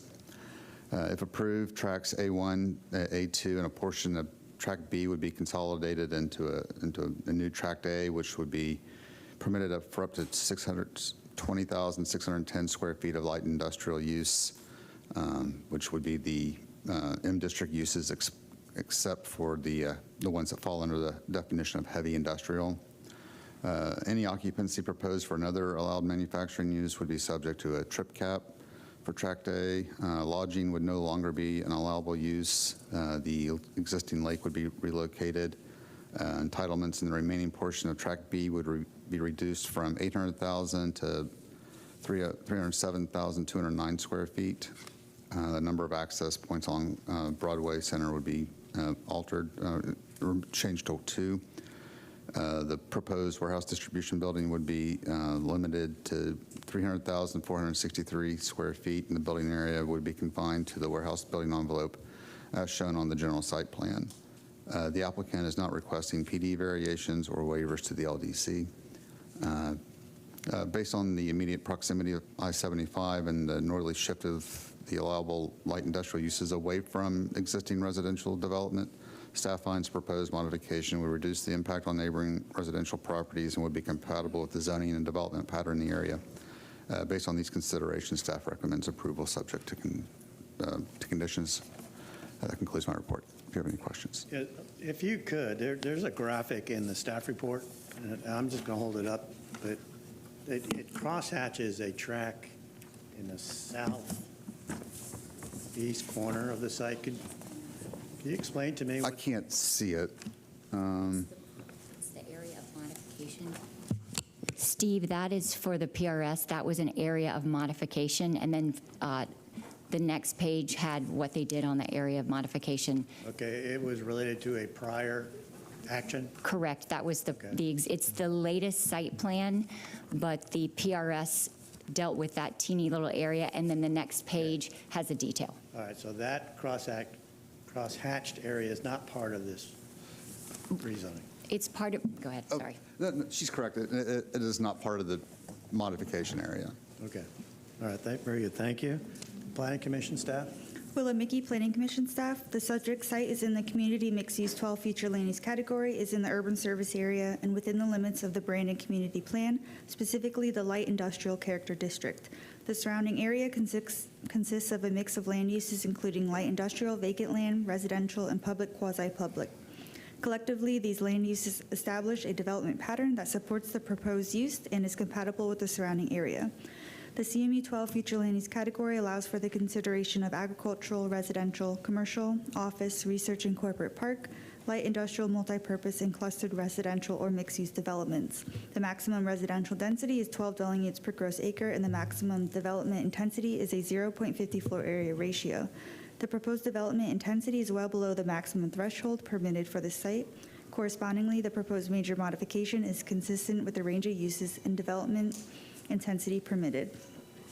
The proposal satisfies the intent of Objective 4.4, which requires new development to be compatible with the surrounding neighborhood. According to the revised site plan, the applicant will comply with the required landscape buffering standards. The proposed major modification complements the surrounding... Hold on a second, I'm sorry. Whoever's got a phone that's beeping, please, an announcement for everybody in the room, please turn off your alarms so we don't have to hear it anymore. Thank you. I'm sorry for interrupting you. That's okay. According to the revised site plan, the applicant will comply with the required landscape buffering standards. The proposed major modification complements the surrounding development pattern and appropriately integrates with adjacent land uses. The subject site is located within the light industrial character district of the Brandon Community Plan, which encompasses this northwestern portion of Brandon and is primarily devoted to business parks, light industrial, and government uses. The proposed major modification to the existing light industrial use is consistent with the Brandon Community Plan. Based upon the above considerations and the following goals, objectives, and policies, Planning Commission staff finds the proposed major modification consistent with the unincorporated Hillsborough County Comprehensive Plan, subject to the conditions proposed by the Development Services Department. Okay, thank you. At this point in time, is there anyone in the audience that wishes to speak in support of the application? Is no one responding? Anyone in the audience wish to speak in opposition to the application? See no one responding. Staff, anything further? No, sir. Okay. Applicant, an opportunity for rebuttal. Only one clarification for the record. Sam mentioned that the warehouse building was 300 and something square feet. That's the additional building footprint potential. There's an existing 300,000+ square feet on there today, so combined it's over 600,000 if it was fully built out. Okay. Thank you so much. All right, very good. Thank you. With that, that concludes this application. Ms. Heinrich, we're ready for the next item. Our next application is item D2, PD 26-0095. The applicant is requesting to rezone property zone PD 850325 and RMC 20 to plan development. Carol Ann Peddle with Development Services has reviewed this, and I will present her staff findings. Okay, applicant, please. Good evening, Mr. Luce. Jesse Blackstock with Blackstock Engineering, 1646 West Snow Avenue, Tampa, Florida. Here on an agent of record for the applicant, Mr. Jeff Sardisco, which is also in attendance if there's any questions for the owner. As Michelle was saying, how do we get this to go down? There we go. The project overview, it's roughly 2.49 acres. It's located along North Church Avenue, and the entrance will be through the existing Church Arbor Avenue, which is part of the first phase of development that was developed quite some time ago. The current use is a vacant multi-use family land to the rear or to the west, which is considered phase 2, which is what the proposal is really we're here to talk about tonight. Phase 1, as I said, is an existing residential units. The current zoning is RMC 20 as well as PD, and the future land use is R20. The project is located within the Egypt Lake planning area, and the purpose of this PD rezoning request is to allow for a total of 35 townhome units, 10 of those be existing within the Phase 1 eastern portion, and a total of 25 within the Phase 2 western portion. Our resultant density would be 14.06 dwelling units per acre. As far as the site plan itself, there are no EPC/Swiftmud jurisdictional wetlands on site, which have been reviewed and approved by EPC, and so there are no impacts or anticipated mitigation required for the site, and this would be associated with the western undeveloped portion. We went through several sufficiency rounds to address staff's concerns. The project will be served from an entrance standpoint, ingress-egress from North Church Avenue to the east. There will be a secondary access to our west to North Grady, but that will be limited to EMS and 911/fire access. It will be gated with an Knox box. The unit sizes as proposed, again, for Phase 2, which is the proposed portion of the project, the western portion, the minimum sizes of the actual lots will be 22.46 by 83.2 feet for Phase 2, and the maximum of 3 stories based on the RMC 20 allowance. The existing units within the Phase 1 portion, again, there's no proposed changes to the Phase 1 portion, but as far as the overall PD, since we are accessing Phase 1 as far as our main points of access, it is part of this PD request. Those existing unit sizes are 15 by 36 feet. Again, the Phase 1 is more of a condo product in that the unit sizes are based on the actual building units. There is a large overall folio as part of Phase 1 that is not part of the fee simple ownership. So the Phase 1 is a condo, Phase 2 will be fee simple traditional townhome development with lot sizes, as I said. See, the existing site, the proposed site, is providing a 10-foot setback along the northern perimeter of the PD and a 5-foot type A buffer along the southern perimeter of the PD. These are both listed in our requested waivers and are based on the minimum size requirements for the units, as well as the internal private drive that we are proposing. This is in the City of Tampa service area for water and sewer, and as such, the project will be served by the City of Tampa for water and sewer. As far as off-site applicant commitments, North Church Avenue is substandard. The project has been granted, or not granted, but found to be approvable for a design exception by Mr. Williams from Hillsborough County for the TTM based on North Church Avenue. And what that consists of is approximately 255 linear feet of off-site sidewalk that will be constructed along the west side of Church Ave that will connect essentially and fill in the gaps for existing sidewalk that is not there currently. There is an existing sidewalk south of West Idlewild Ave to our south. And again, we're putting in 255 feet from that project's entrance up to our existing sidewalk that is on the north side of our driveway. And the driveway, again, is existing for the phase 1 portion that's there now. As far as the project in summary, the parcel is zoned RMC 20 and PD currently with a future land use of 20, R20. The proposed zoning is PD to allow up to 35 townhome units as depicted on the site plan. The project's density is a resulting 14.06, which is well below the 20 dwelling units allowable based on future land use category. The project is consistent with the county comprehensive plan. The project is not within a special zone. It's not within a coastal high hazard area. It's not a cultural resource zone, nor is it a surface water resource protection zone. And the project does not have any designated historical landmarks or historical or archaeological sites within its PD boundary, 150 feet of the PD boundary. The project is not within a scenic corridor or adjacent to one. Again, the project, in conclusion, is requesting a PD rezoning based on the 35 townhomes, 25 of those being proposed, 10 be existing. I would request your proposal, your approval tonight, Mr. Luce. That's it.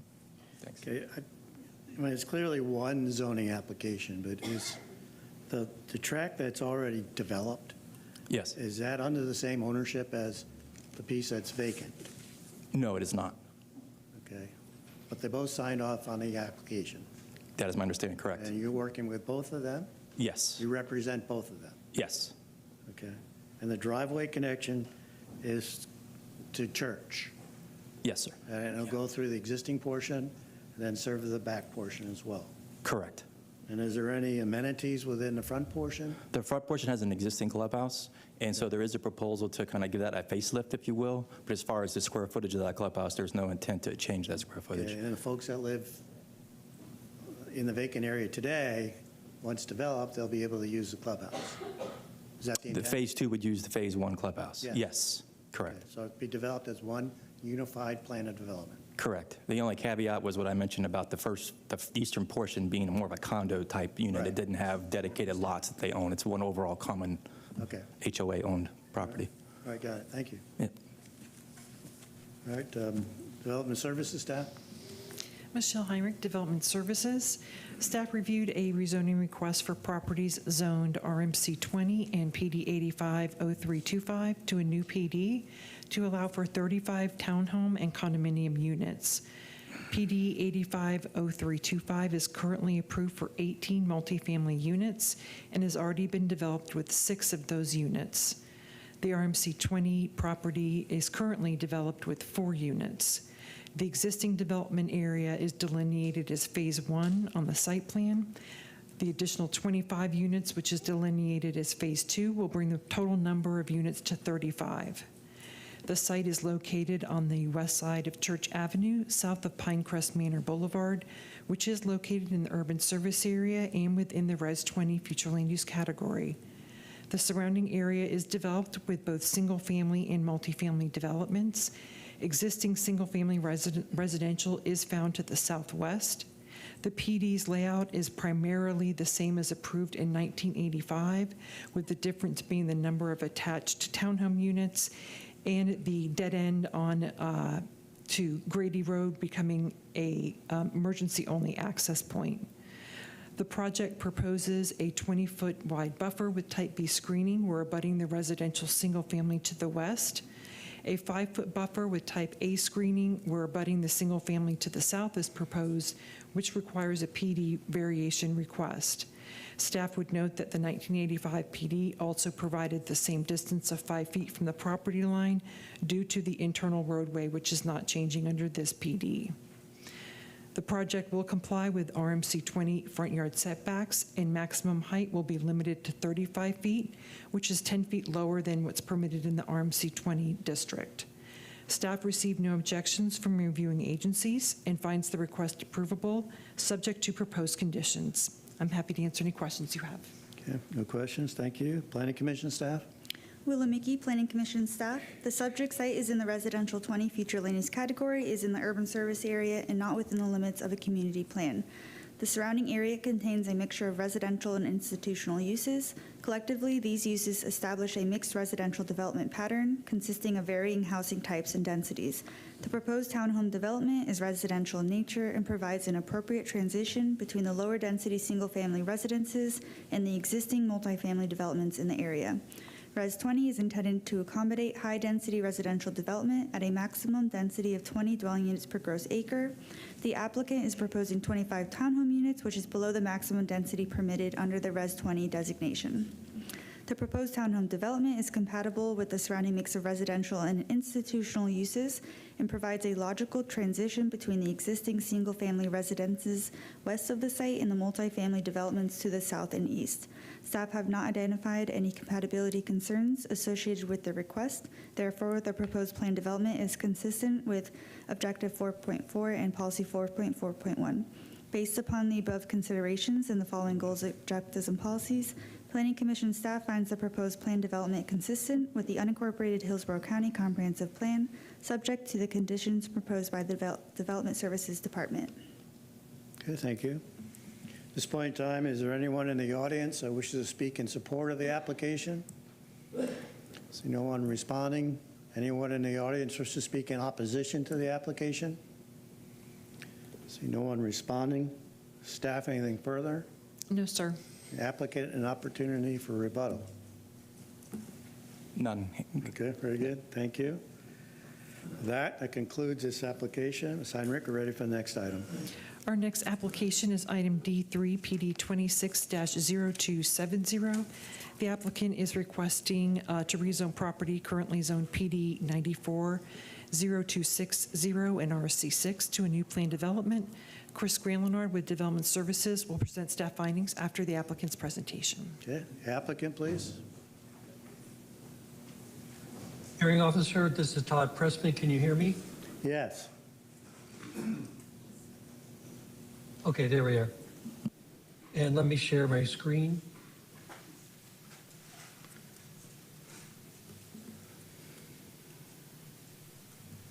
Can you see the PowerPoint?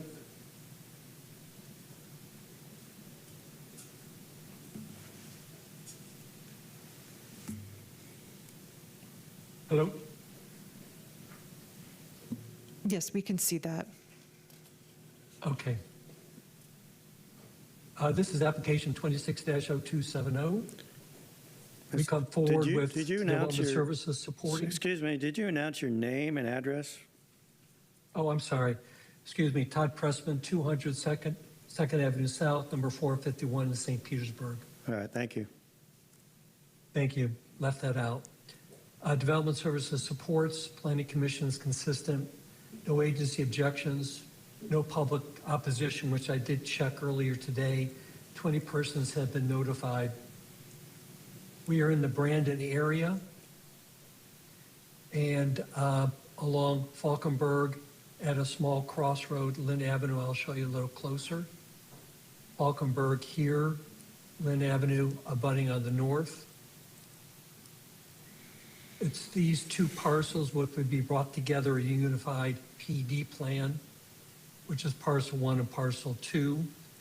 Comprises of 0.27 acres, commercial building, and 6-foot enclosed fence.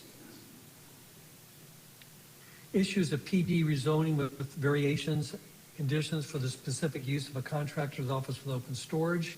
Condition is that the use on site will be restricted to a contractor's office with open storage.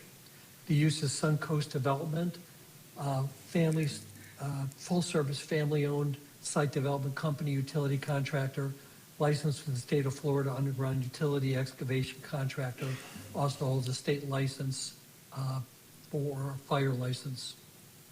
PD plan shows that at Falkenberg and Lynn, access on Lynn, the existing one-story will remain with open storage, as noted in these two spots, cross-hatched.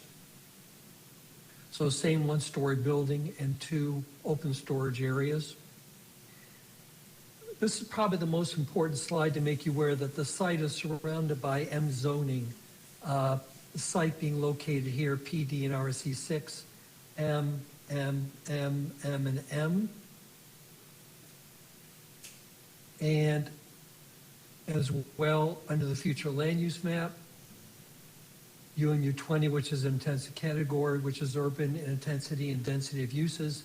Typical uses include commercial and light industrial. So on street level, these are the M's, the abutting warehouse structures to the east and to the south. And then across west on Falkenberg is Hillsborough County Elections Office, Sheriff, and County Warehousing. As you can see noted, Hillsborough County Warehousing is included with the uses and a large antenna for the Sheriff's Office, which is shown here further.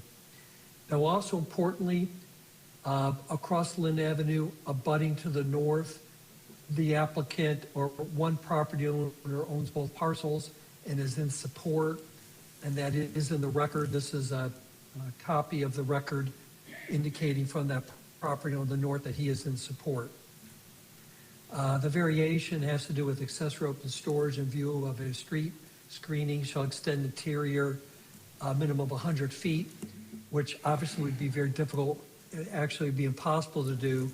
It is supported by staff in that the opacity still achieved and full compliance would be impractical.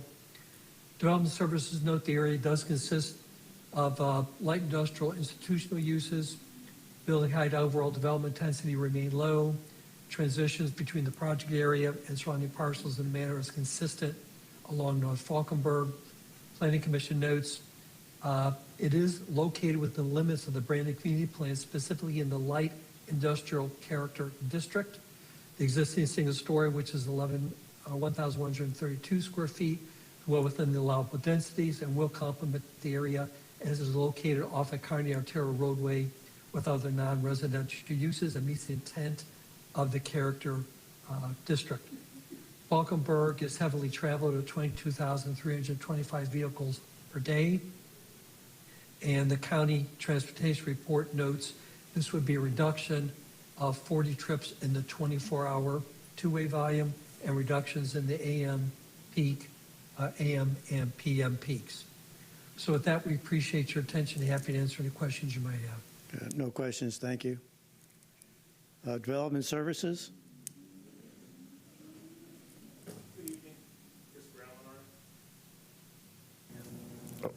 Is it on? Okay. Planner with Development Services. I'm presenting PD 26-0270, which is a request to rezone two parcels totaling approximately 0.27 acres at 2601 Falkenberg Road to a unified plan development. The proposed PD would allow a contractor's office with associated open storage using the existing commercial structure on site as the principal building. The site is enclosed by a 6-foot opaque fence, and the proposed plan establishes setbacks of 10 feet along the North Falkenberg Road, 10.5 feet along the south and east, and 3 feet along Lynn Avenue frontage. The property is surrounded by a mix of uses. There's a single-family residential to the north and east, and there's a warehouse and industrial uses to the south and west. To address compatibility, the applicant maintains the existing building footprint, limits storage to a designated interiors of the site, and provides full visual screening along site boundaries. The building height is limited to 14 feet and maintaining a low intensity profile that complements the nearby residential. Variation is requested to reduce the depth of required street-facing screening for the open storage area. Due to the size of the site, meeting the standard would not be feasible. And the alternative screening maintains the required opacity while accommodating the parcel's physical constraints. Development Services finds the request approvable, subject to the conditions listed in the staff report. That includes my staff report. I'm glad to answer any questions you might have. Okay. No questions, thank you. All right, thank you. Planning Commission staff? Willamette Planning Commission staff. The subject site is in the urban mixed-use 20 future land use category, is in the urban service area and within the limits of the Brandon Community Plan, specifically the light industrial character district. The UMU 20 category is intended for urban-scale residential development at a density of 20 dwelling units per gross acre or non-residential development at a floor area ratio of 1.0. The existing single-story building is well within the allowable intensity. The surrounding land use pattern is comprised mostly of single-family residential, light and heavy commercial uses, light industrial uses, and public quasi-public uses. The proposed development will complement the area as it is located off of a county arterial roadway with other non-residential uses. Although the applicant is requesting PD variations for building setback and landscape buffers, the applicant is still providing mitigation measures given the legal non-conforming location of the building on the northern boundary. The proposal includes a 6-foot opaque fence surrounding the perimeter of the site and a 3-foot landscape buffer on the northern boundary, providing screening from the single-family residential. The subject site is located within the limits of the Brandon Community Plan, specifically in the Light Industrial Character District. This area is intended to be devoted primarily to business parks, light industrial, and government uses. The proposed contractor's office with associated open storage meets the intent of the uses found in this character district. Based upon the above considerations and the following goals, objectives, and policies, Planning Commission staff finds the proposed plan development consistent with the unincorporated Hillsborough County Comprehensive Plan, subject to the conditions proposed by Development Services Department. Okay, thank you. At this point in time, is there anyone in the audience that wishes to speak in support of the application?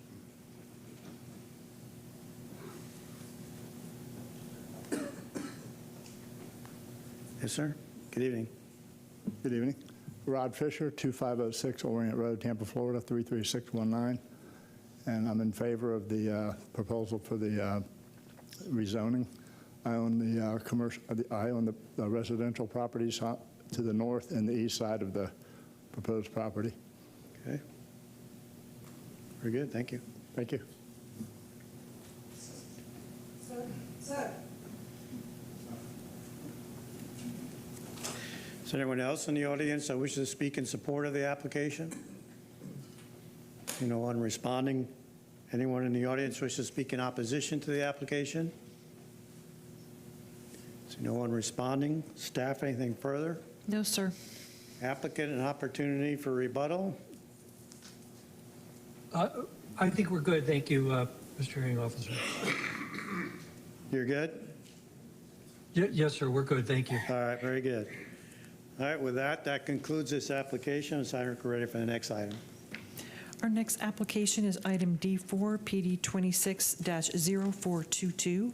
The applicant is requesting to rezone property from AR and plan development to a new plan development. There are 2 comprehensive plan amendments associated with this rezoning, and all 3 are scheduled to be heard at the August 13th BOCC CPA public hearing. Chris Gralenard has reviewed this for Development Services and will provide staff findings. Okay. Applicant, please. Good evening, Cammie Corbett with the law firm of Hill, Ward, and Henderson, representing the applicant Homes by West Bay. Subject property is off of Lithia Pinecrest in the Lithia area. We're located within 1/2 mile of a fire station. We have sufficient school capacity in the CSA or adjacent CSA concurrency service area. We have parks and recreation opportunities within 3 miles of the site. There's a 12-inch water main located in the northern right-of-way, and we have a 4-inch force main located in the northern right-of-way. This is the PD. It's just for single-family homes. It's 280 single-family homes. And then this is a rendered conceptual plan, and what this actually shows is we are supporting, putting conditions into the record this evening. We're in the purple area, requiring 90 by 130 lots. And then we have a vertical screening area shown on green, in green, on below the purple, and that's a 20-foot vertical screen, and we're keeping that in the conditions, but we are adding the ability to keep existing vegetation. There are some nice trees that we do want to retain, and so we're just proposing that as a condition, and I'll pass a copy to Michelle and then put a copy in the record.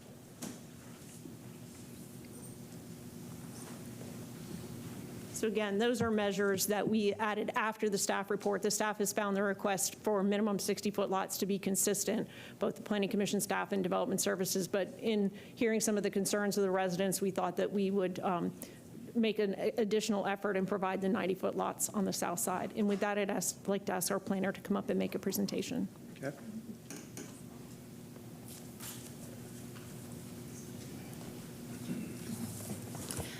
Kayla Witkowski with Clearview Land Design, 3010 West Azeel Street, Tampa, Florida. Although there is a comprehensive plan amendment to change the future land use of the property to Res 2, which would allow for up to 2 dwelling units per acre, our actual entitlement ask of 280 units amounts to a density of 1.47 dwelling units per acre. This development is a natural extension of the existing suburban pattern to the west, and it mirrors the scale and the feel of Fishhawk to the north. Importantly, we've taken deliberate steps in site planning to soften the transition to adjacent properties, particularly to the south. Like Ms. Corbett already mentioned, we are proposing a 20-foot landscaping and vertical screening area to the south and to the east. And to further reinforce compatibility, we are also offering 90 by 130-foot lots, specifically to create a more gradual transition to neighboring larger lot properties. Approximately 54% of the site is open space with our current concept plan, and natural features like ponds and wetlands provide further separation. Towards the bottom of the slide, you can see a rendering of what the landscaping and vertical screening area could look like.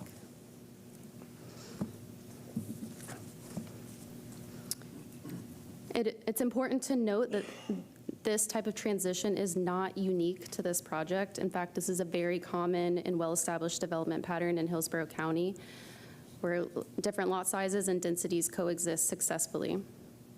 For example, in southern Hillsborough County, the South Shore Bay subdivision is currently under construction, where townhomes are directly adjacent to single-family residential properties ranging from 1 to 10 acres in size.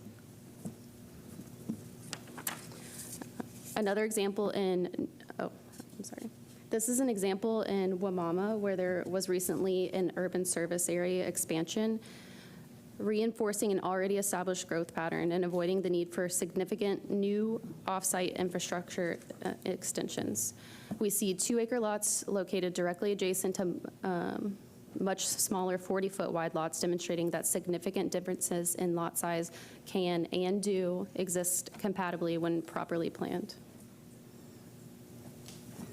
Another example in Northwest Hillsborough shows 5-acre lots coexisting with 65-foot wide lots. These are separated by vegetated buffers that create a cohesive development pattern. And the graphic to the right shows how a semi-rural neighborhood with 70-foot lots was designed in harmony with rural-style development. This example also demonstrates how property with residential to future land use can exist in harmony with AR 1 to 5 future land use. We also see cases where 50-foot wide lots are located next to lots exceeding 2 acres with natural features and buffers used to create separation. This example is directly comparable to our proposal, where we're using open space, setbacks, landscape buffers to achieve the same compatible relationship. On this slide, we are illustrating the physical separation between the proposed development and surrounding properties. The closest residential structure to our property line is 132 feet, which does not include buffers or rear yard setbacks. To the west of the site, the narrowest part of the wetland is approximately 150 feet wide, and based on our preliminary engineering analysis, we also anticipate that we will locate a stormwater pond, creating an even greater distance of over 500 feet between our property line and the nearest residential lot. In addition to compatibility of development style, the site is surrounded by existing neighborhood-serving uses, including gas stations, grocery stores, and restaurants. This indicates that the area is already functioning as a supported suburban community, and this project is consistent with that established pattern. There are also nearby retail and professional services, such as medical offices, banks, and personal services. This level of infrastructure further demonstrates that the area is already built to support residential growth like what is being proposed here. The presence of schools and daycare facilities in close proximity shows that the area is already designed to accommodate family-oriented residential development, and this proposal fits naturally within that context. Finally, nearby parks, churches, and public services provide additional community support and reinforce the established residential character of the area. And with that, I'll turn it back to Ms. Corbett.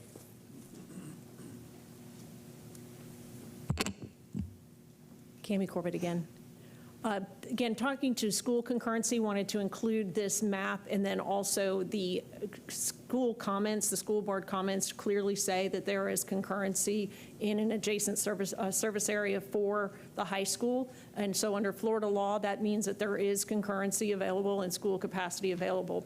As you know, that doesn't get determined at this stage. This is only a preliminary finding. Should it happen that at the time that we go to file a preliminary plat, there is not adequate capacity, Hillsborough County has a proportionate share process where we pay our proportionate fair share of a student station, and we pay that ahead of time so we can establish concurrency, and that's also mandated by state law.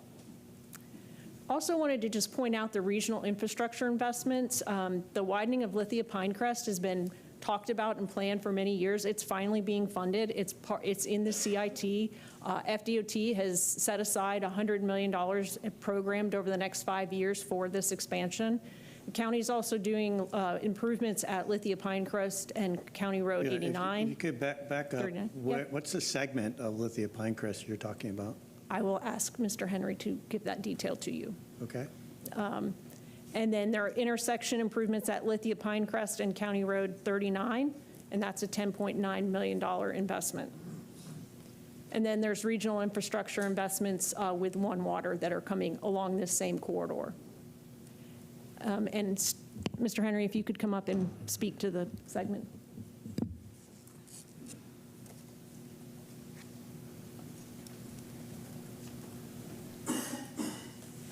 Good evening, Steve Henry, Langston Associates, 5023 West Laurel, Tampa 33607. Right now, the plan is for it to extend down to the Fishhawk Ranch Boulevard and then taper from there. When you say down, where does it start and where does it end? It starts up at 60. Basically, it'll go from 60 all the way down, basically a 4-lane section from there down. For where it's not 4 lanes today, it'll extend down to Fishhawk Boulevard. At Fishhawk Boulevard, there's proposed to be a roundabout at that location, and then it'll transition from there back down to the 2 lanes south of there. Okay. But it's basically it'll be 4 lane from 60. The actual start of the improvements are south of that, but basically it would be a 4-lane section from there south to Fishhawk Boulevard. Okay. All right, thank you. Thank you. And once again, Development Services has found this application supportable, and the Planning Commission has found it consistent. And I'm also here to answer any questions should you have any. And if you don't, we do have 5 minutes remaining. I'd like to possibly reserve that for rebuttal if it's needed. All right, thank you. Development Services?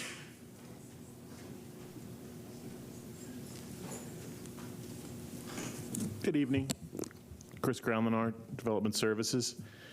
I'm presenting PD 26-0422, a request to rezone approximately 190 acres along Lithia Pinecrest Road to planned development that will allow up to 280 single-family detached homes. The rezoning is accompanied by a comprehensive plan amendment to place the property within the urban service area and change the future land use designation to residential 2. The surrounding area consists primarily of single-family residential and agricultural uses. Development has been designed with residential lots concentrated towards the interior of the site, while the perimeter includes open space, landscape easements, and a wetland conservation area. Development standards include minimum lot sizes of 6,000 square feet, minimum lot widths of 60 feet, and front side and rear setbacks of 25 and 15 feet respectively.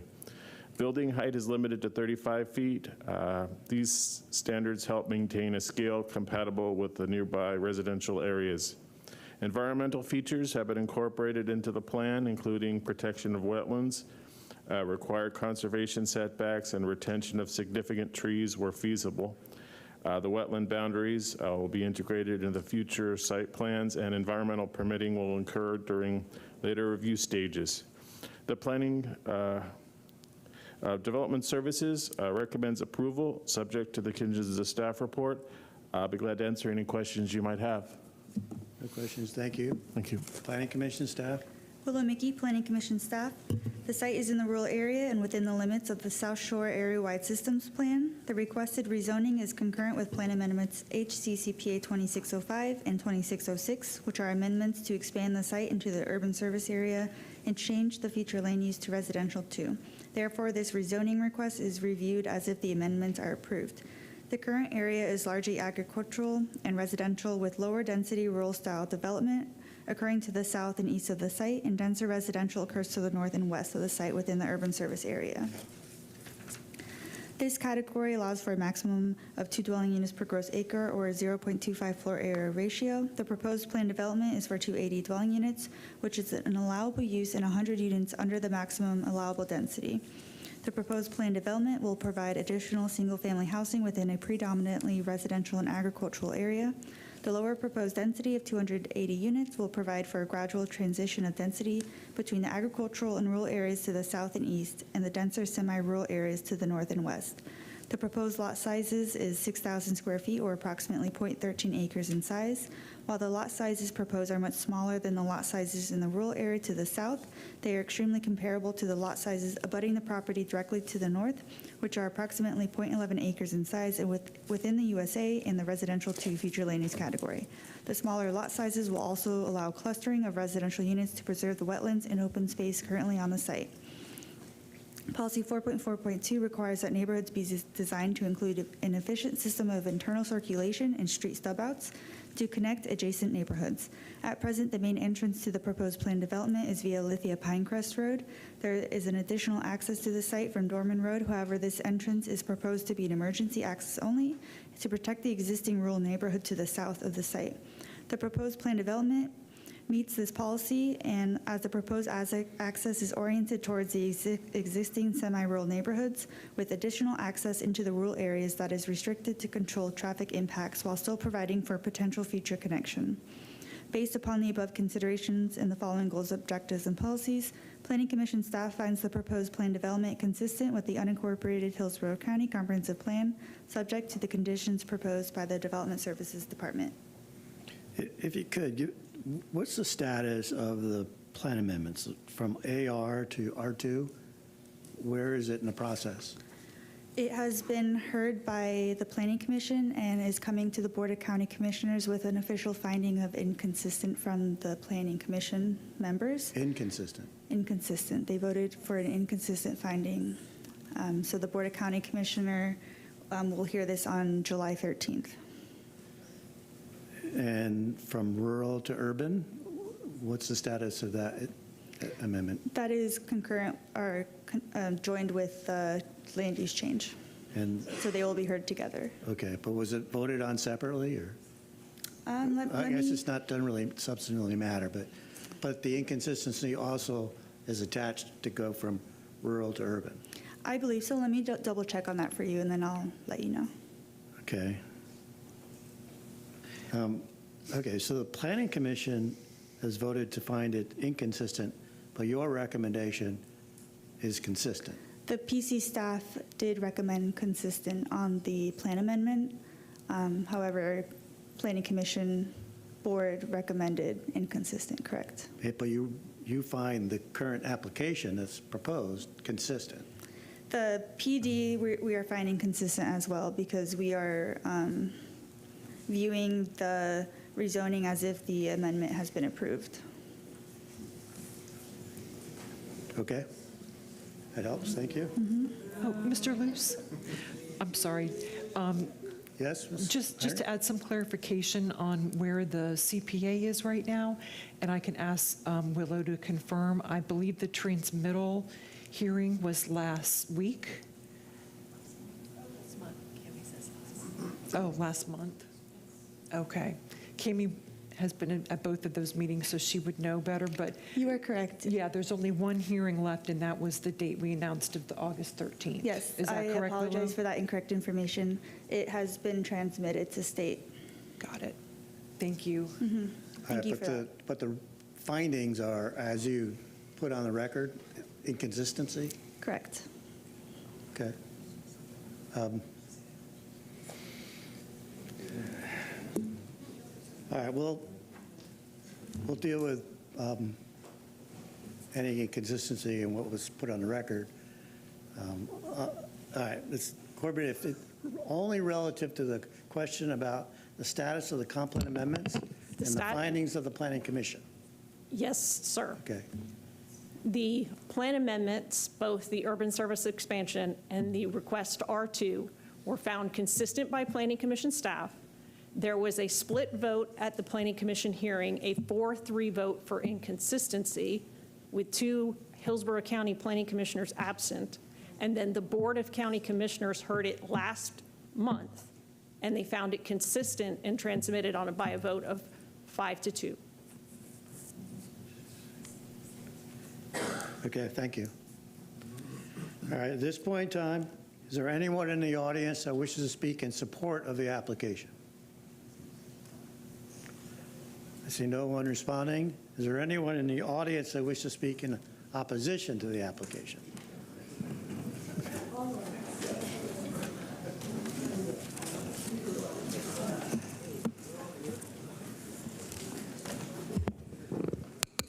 Before we get started, I will recognize for the record that there's quite a few people that stood up in opposition.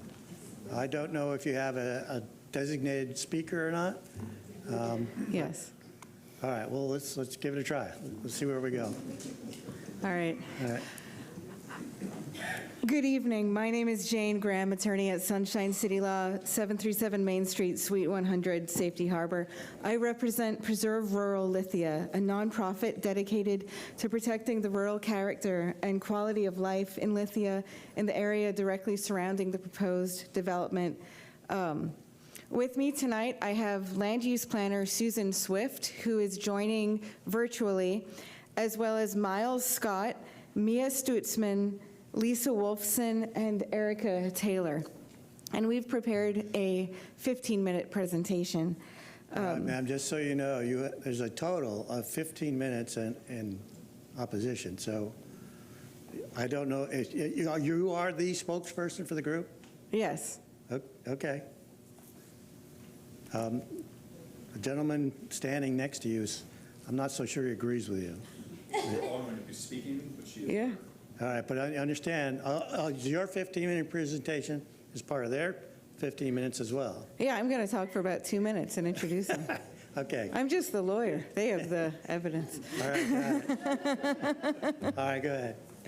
Good evening. This application fails to be consistent with the comprehensive plan, and the applicant fails to provide competent substantial evidence that the criteria of 10-0300E are met. As a threshold issue, this application is contingent on 2 comprehensive plan amendments, which the Planning Commission found inconsistent based on, among other points, the lack of transition between surrounding land uses. You will hear testimony from land use planner Susan Swift as to the numerous other inconsistencies with requirements relating to protecting rural uses, neighborhood character and compatibility, and agricultural uses within the comprehensive plan.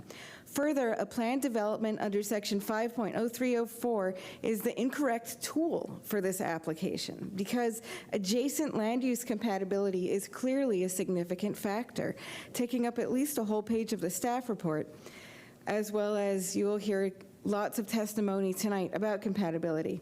The evidence packet, which I'm going to provide into the record, provides further details on the incompatibility with the surrounding area, including surrounding deed restrictions from Dorman Ranch, Dorman Meadows, and Lithia Ranch, which expressly contemplates and protects the investment-backed expectations of the surrounding property owners for single-family homes on 5 to 10 acre parcels with explicit requirements and allowances for a variety of livestock and architectural requirements. I have all this in here.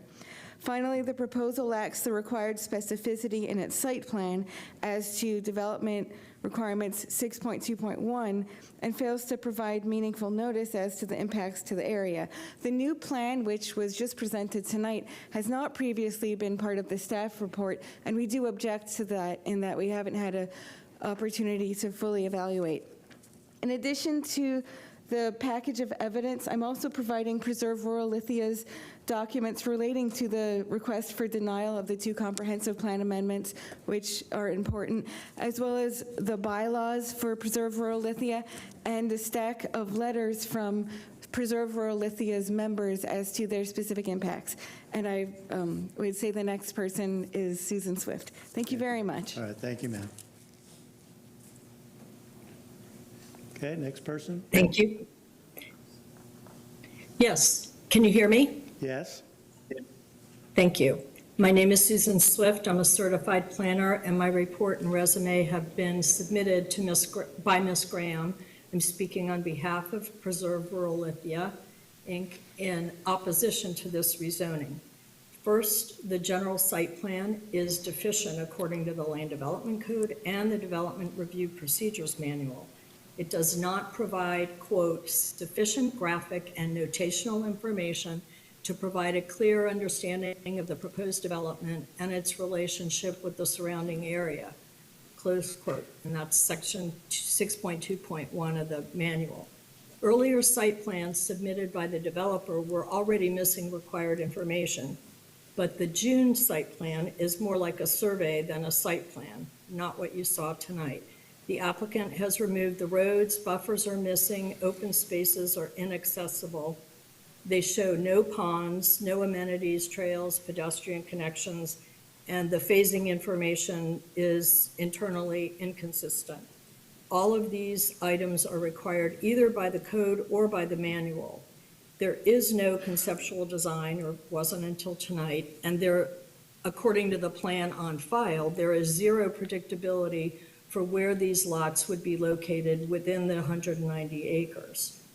Never in my career have I seen a site plan so devoid of information that got to a hearing, the point of a public hearing.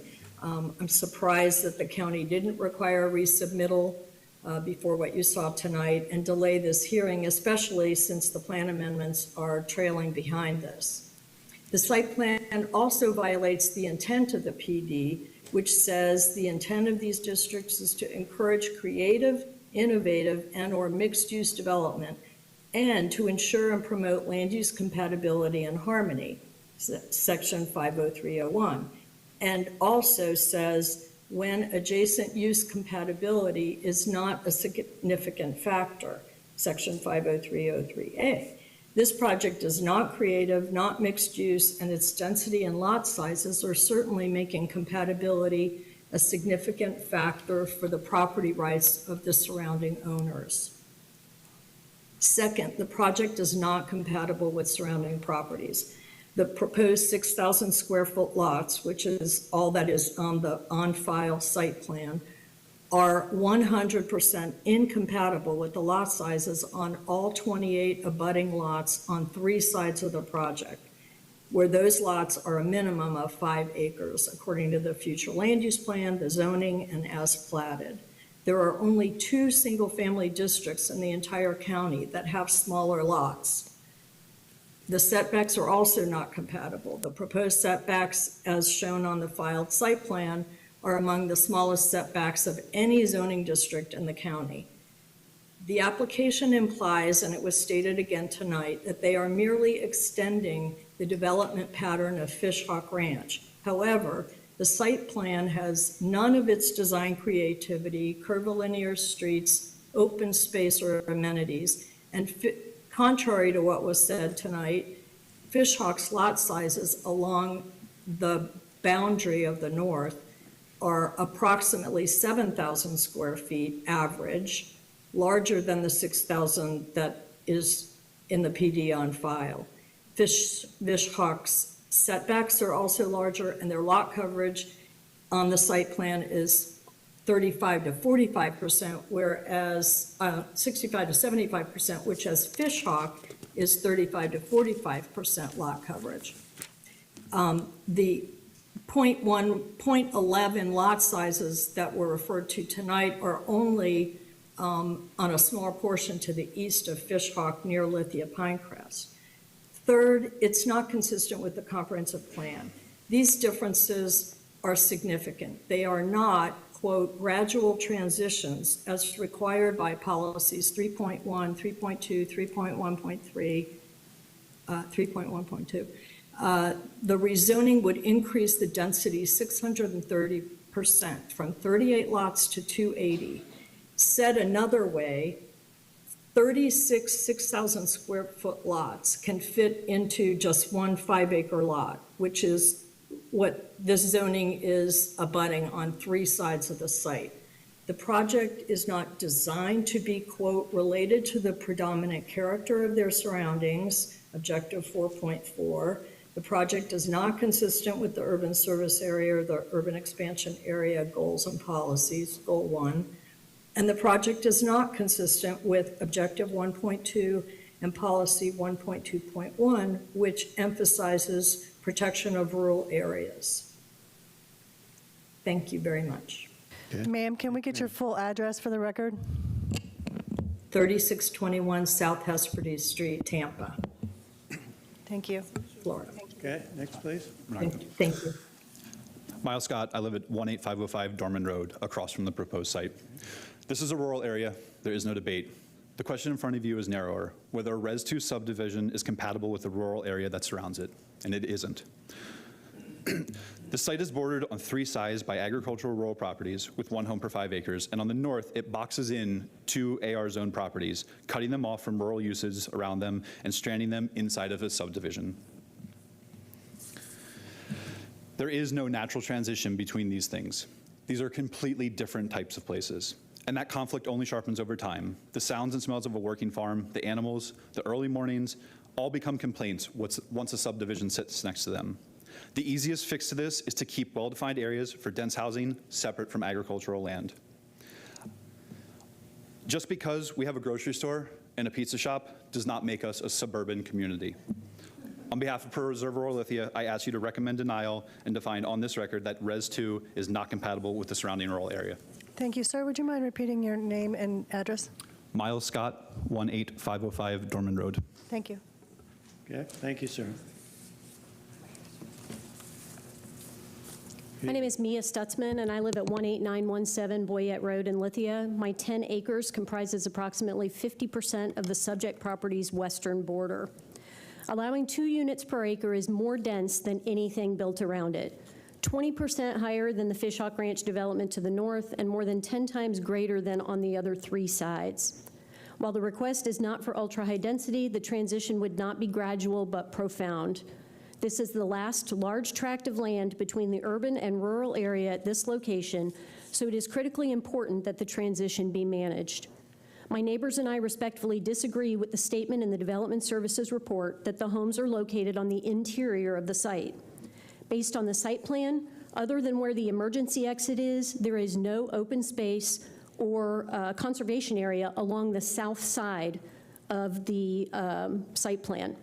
The development will barely touch the PDs to the north because of the location of the protected wetlands.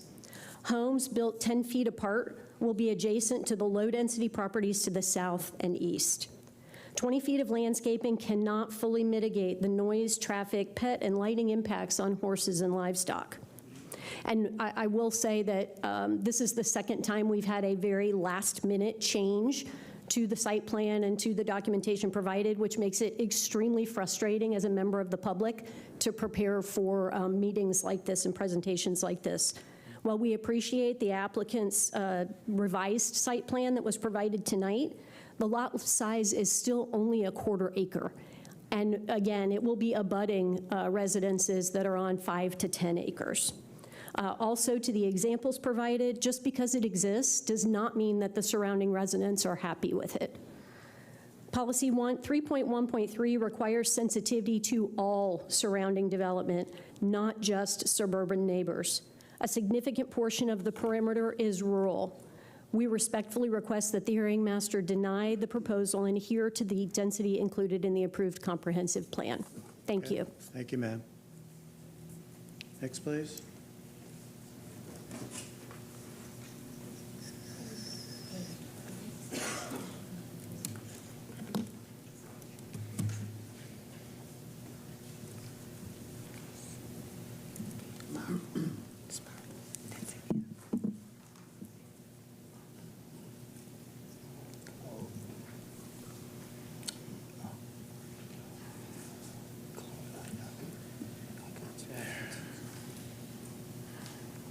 Is this it? Do I just have the arrow right there? This one, the bottom one, okay. Lisa Wolfson, 18330 Lithia Town Road, Lithia, Florida. For 10 years, we lived just north of the subject property. An extremely active wildlife corridor follows Little Fishhawk Creek leading to the subject northern border. We observed deer, bobcat, otter, and one night we watched a Florida panther cross the road following the creek to the subject. This is an overview of the wildlife corridor in pink that follows Little Fishhawk Creek onto the subject property. The numbered circles are 11 panther sightings by people that I know personally. Their encounters are on email, on file. Their emails are on file with the BOCC portal. The pathway of sightings starts at the Alafia River, passes through the subject property, and then onto Cheeto Branch and Alafia State Park. I had a second encounter while riding my horse in Cheeto Branch. This is the FWC's photo verified panther sightings in our area. These are only the ones there where there's photos. These are some of the photos provided by FWC. This is just some of the wildlife corridor pictures. Okay, so. Oh, come on. So they've changed the sizes here. 5 acres, a 60 by 100 lot is only 1/36 of 5 acres. This is actually my property. The yellow box is the 5 acres, and the little tiny white box there, that's a 6,000 square foot. You can make it a little larger like they did, but it is still significantly different. We respectfully ask that you reject this. Thank you. All right, thank you, ma'am. Okay, next, please. Good evening. Oh, Lisa, that's fine.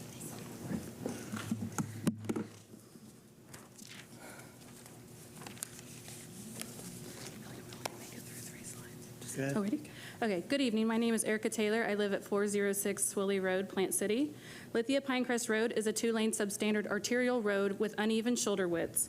It's also a designated truck route serving phosphate mines used daily by semis, dump trucks, and large agricultural trailers. Per section 6.4.4D, turning lanes are required but can't be accommodated, so applicant is requesting roundabout at the entrance next to the TECO natural gas facility that has National Fire Protection Association sign indicating that it's a health and fire hazard.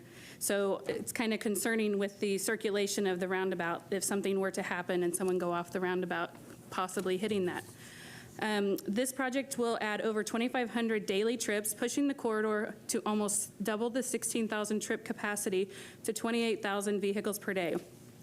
Yes, there is widening construction planned for Lithia Pinecrest and the intersection of Lithia Pinecrest and 39, but that can also be going on at the same time as this construction of this development, and it's going to add more homes and construction on the same road.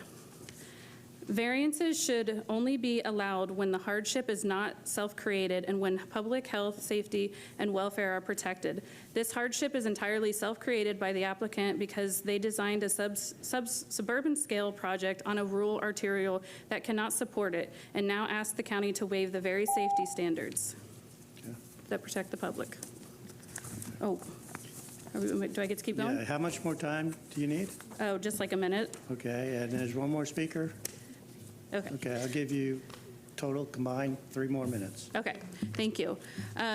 Meanwhile, there could be possibility of schools overcrowding and emergency response times are expected to worsen, and agribusiness is concerned about transporting crops and livestock delays.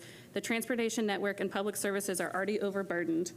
County code requires 2 independent access points for developments generating more than 180 peak hours or peak trips. This project generates 248 with only 1 entrance. A future eastern stub out is speculative, and the emergency only connection to Dorman is 16 to 18 foot substandard rural road and doesn't qualify as a secondary access. The applicant also seeks an access spacing variance, reducing the required 330 feet down to 70 feet between driveways on a freight corridor with limited eastbound sight distance. The roundabout and spacing issues exist only because the applicant is trying to upzone from AR15 to Res 2.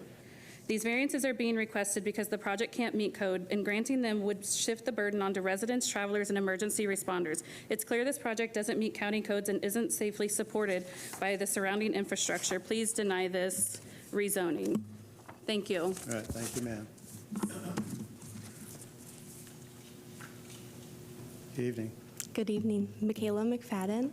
I live at 4502 Coconut Cove. I live down before the proposed development on Lithia Pinecrest. Hillsborough County utilizes Vision Zero to help make our roadways safer. If you are unfamiliar with the county initiative and want to read more on it, the plan can be found on hillsborough.org. In support of Vision Zero, I want to address traffic around my home. In a stretch of just 1 mile on Lithia Pinecrest, in just a little over a year, 3 fatalities have occurred. 1, a child pedestrian. Their memorial is located on Lithia Pinecrest. As a reminder to drive safely and that this is a neighborhood where there are many children walking to playgrounds and their friends' homes. In that mile is also an elementary school zone where children walk to and from school. Just beyond that school zone is another school zone where a police officer has to stand out in the road every morning to direct traffic in order to help those families get into that school safely. No traffic pattern changes have occurred. No widening of a shoulder, no well-defined bike lanes, which is how the second fatality occurred. Unkept sidewalks, lacking sufficient crosswalks, and no warning lights by the bridge, where another fatality occurred. In fact, 2 fatalities now occurred in the same spot on that road. That road is the road to my house. Right where I pull into my home, right where the school bus stops. I live off Lithia Pinecrest. I had no idea how bad traffic was when we purchased our home. My family has unfortunately witnessed the emergency response of 2 of these fatalities. My family is behind me. I've said fatality a lot. What do you think the consequence will be to adding 300 more families to this area? It is going to put them at risk too. They will be unknowingly buying into this mess. We are still at step 1 in regards to Lithia Pinecrest roadway development. A community meeting has occurred to address Lithia Pinecrest roads traffic patterns change. Properties have yet not been acquired. The desire and support for that change is there. The support to increase the risk of severe injury and fatality is not. Don't develop Lithia. Thank you. Thank you, ma'am. Appreciate that. Okay. All right, at this point in time, staff, anything further? Michelle Heinrich, Development Services. Just to, I guess, clarify for the site plan that is associated with this review and referenced in our report, the June site plan, which was referenced earlier, is not what we used in our report because it was lacking significant information. So the April site plan, which was fully correct, is the one that was used and referenced in our report. Okay. Could you clarify, so did you make that clear in your staff report that you're referring to an April Yes. site plan? Okay. And then regarding the changes, have you seen the conditions earlier today, or have you reviewed those conditions? I received those from the applicant 13 at this hearing, and it looks as if it is proposing larger lot sizes along the south and the ability to have existing vegetation in addition to planted vegetation for the screening that they've noted. Okay. My question is, have you reviewed the condition, and do you have an opinion about the conditions? Our opinion would be, we would be supportive of anything more compatible. We don't have any concern with them increasing the lot sizes along the south or increasing the screening. Okay. And how do you implement that? Is the condition, say, per the graphic that was shown at the hearing on June 22nd? It can be done that way. Typically, what we will do is in the conditions of approval, we will specifically state what is required, such as the type of plantings or fencing or the frequency of those, and make sure that it is clear on the site plan where that's required if it's not specified in the conditions. Between today and when I have to write my recommendation, do I get to see your updated staff report that addresses the proposed conditions? We would not be filing another So staff nothing report. else? Correct. And the conceptual site plan that was presented by the applicant, I think they committed to the location of where those larger lots would go. And I think they said something about at least one more stormwater pond in a specific location. The only thing that's mentioned here is the minimum lot size and lot width. I don't see anything in regards, let me see, stormwater.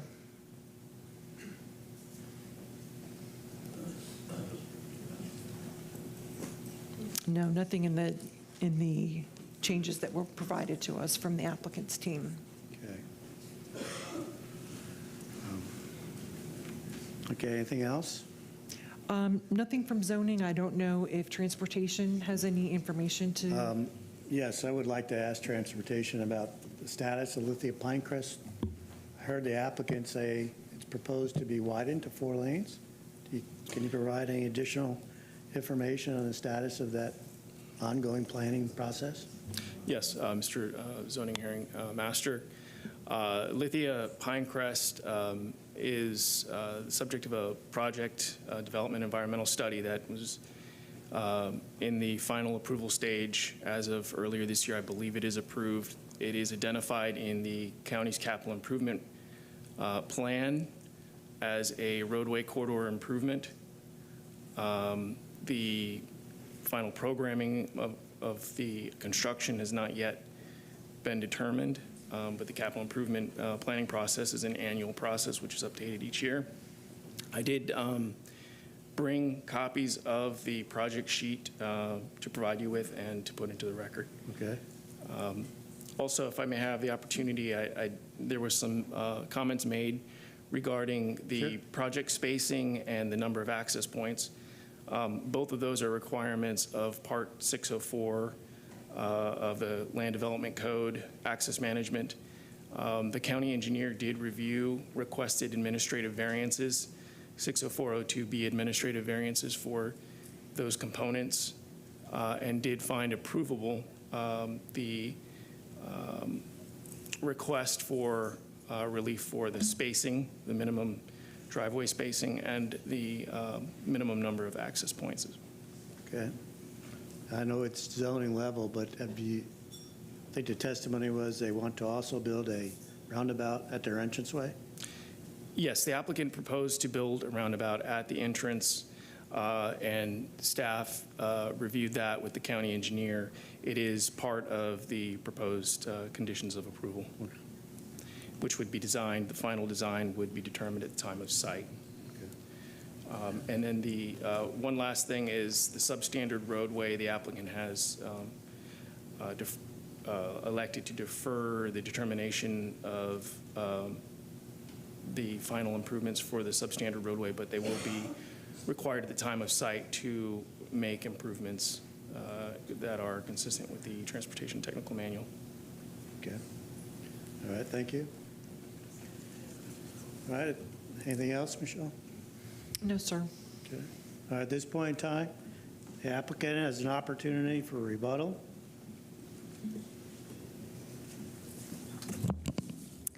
Good evening, Cammie Corbett again. I'd like to ask Steve Henry to come up and address some of the traffic concerns. Good evening, Steve Henry again. A couple things. One, I wanted to, on the CIP project, it actually starts at Lumsden, so I just wanted to make that clear. I think in the information that Mr. Perez gives you, which is the summary of it, it will say that it is from Lumsden to Fishhawk Boulevard. So just wanted to make that clear, that clarification. Then I want to talk about, if I get to the Elmo. So a couple things were brought up about the roundabout. So one is the fact that it is adjacent to the TECO gas facility. In fact, in my opinion, that actually makes it safer because the TECO facility is here. As you approach that, if we made it a regular intersection, you'd be going at speed as you went across there with people coming in and out. With this, everybody is slowing down to 25 miles per hour in the roundabout. So that actually decreases any of the speeds going next to that. And second, as far as the spacing, the why we're putting the roundabout where we're putting it, what we've tried to do here is there is an eastbound left turn lane into the subdivision here. So we are maintaining their left turn lane at their current size. So that puts the roundabout here. The only spacing criteria that we are doing is to this single family home that actually has 2 driveways to Lithia today. So that's what we're doing. So we were trying to balance the difference between a subdivision entrance, subdivision entrance versus a single family when it has 2 driveways. So that was the reason for that. And then second, as far as the number of driveways, as indicated, we are asking for a design exception to that, administrative variance to that. The requirement would be 1.38 if you take the actual numbers of the code. So yes, we are technically over 1, barely over 1, but we have done the analysis to demonstrate that the roundabout does operate acceptable level of service. We've reviewed the layout with the county engineer, and he is deemed it approvable from that standpoint. And is there sufficient right-of-way in that location for a roundabout? Yes, that's why we actually, that was one of the county engineer's questions, was for us to be able to demonstrate to him with the layout here that there is sufficient right-of-way to be able to put that in and that it will function. Okay, thank you. Thank you.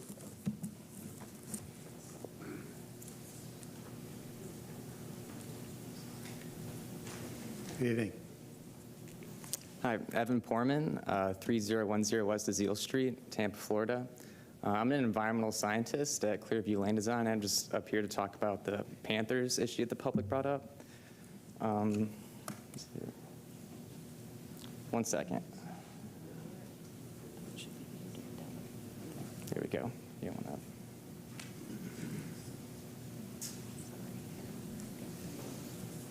All right, thank you. So here right now is a map of current scientifically verified sightings of Florida panthers. The orange is U.S. Fish and Wildlife, or the green is, and then the orange is FWC. That's not the only data sources available. The public has pictures, but as a scientist, I have to use what's verified scientifically by these agencies. But what it does show is that I think the public is right that the Alafaya River floodplain is a wildlife corridor for panthers. They might occasionally come up, but given the number of sightings in this area, it's rather a rare occurrence. And going off of, let's see, like I've done panther habitat mitigation in the past, and so they might occur near a project site, but what matters is the habitat on site actually viable for them? And panthers require large, dense, uninterrupted forest land, and that's just not present on the habitat or the project site right now. For example, a territory of a male panther is around 200 square miles, and that's just not represented on the project site. But when we go to permitting and construct or permit the project, FWC will receive our permit application and have a chance to look at, you know, habitat, these panther sightings. The issue can be brought up then too, but they will ultimately decide whether some sort of mitigation measure needs to be pursued. Thank you. Okay, thank you.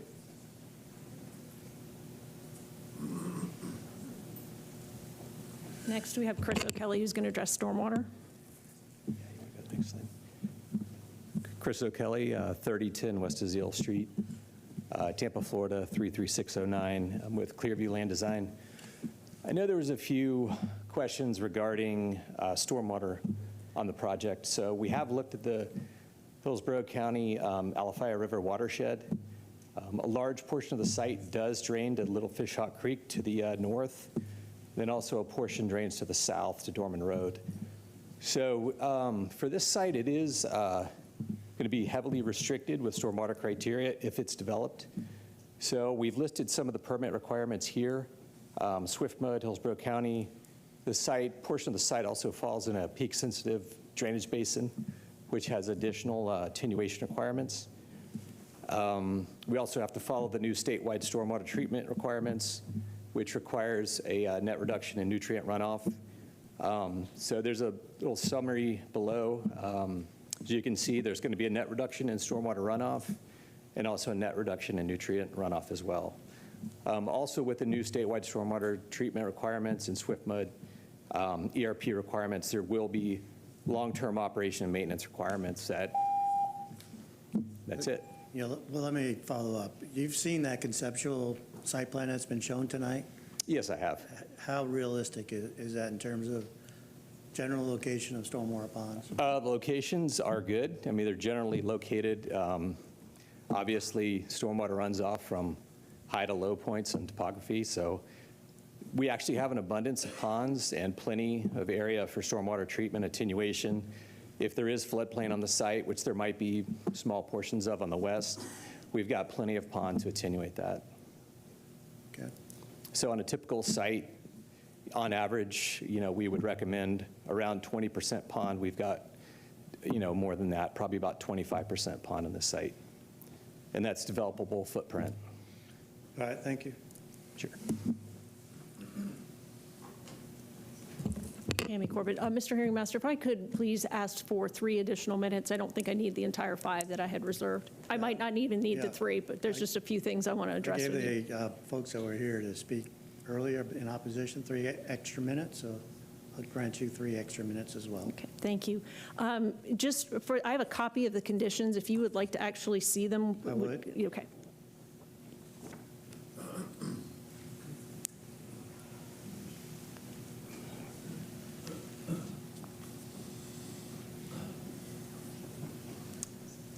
That's the red line version. So the red line shows where we've increased the lot sizes along the southern boundary that's how we've worded it. If you want to tie it to this conceptual plan, that's fine too, in your review of the conditions. We don't have any conditions in there as to these distances, but if you wanted to incorporate those that are shown on this conceptual plan, you may also include that. And again, I just want to remind you that, again, I heard there was an objection for their lawyer for these addition of these conditions. I think that they address compatibility. If you were to reject those conditions, we would end up with 60-foot lots all around the perimeter. So I don't think that that would be something that would be a result that they would want should this get approved. And again, this is not the comprehensive plan amendment. It's not your role, as you know, to decide the matter of whether the urban service boundary should be expanded in this area and whether or not residential 2 future land use category is appropriate for this site. The request is concurrent with the rezoning, so you're asked to review it, assuming that the comprehensive plan is approved by the Board of County Commissioners. If the expansion is denied, then none of this all goes away, right? And so if the expansion is denied and the board does not think residential 2 is an appropriate category, then you're looking at this in a completely different lens, which is you've been asked to this evening, is to keep it 1 to 5. That's not within the purview of this zoning hearing. And so I just wanted to place that on the record as well. And again, look to the Development Services staff report and the Planning Commission staff report, who often see PDs. They see different sizes of land use. They look at buffering and screening techniques. And in their professional opinion, they found that this request is compatible as it was proposed at 60-foot lots. And certainly, according to Ms. Heinrich's testimony, that what we're proposing in the conditions improves compatibility. And with that, we'd respectfully request your approval. Okay, thank you. All right, thank you. That concludes this application. I appreciate everybody's patience and coming down tonight. And Michelle, if you don't mind, let's take a 10-minute break, roughly 9-minute break. It's 8:50 now. Let's reconvene at 9 p.m. So let's temporarily adjourn, and we'll come back in 9 minutes at 9 p.m. Thank you. I need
Okay, welcome back, everyone. We're reconvening tonight's June 22nd, 2026 zoning hearing master hearing.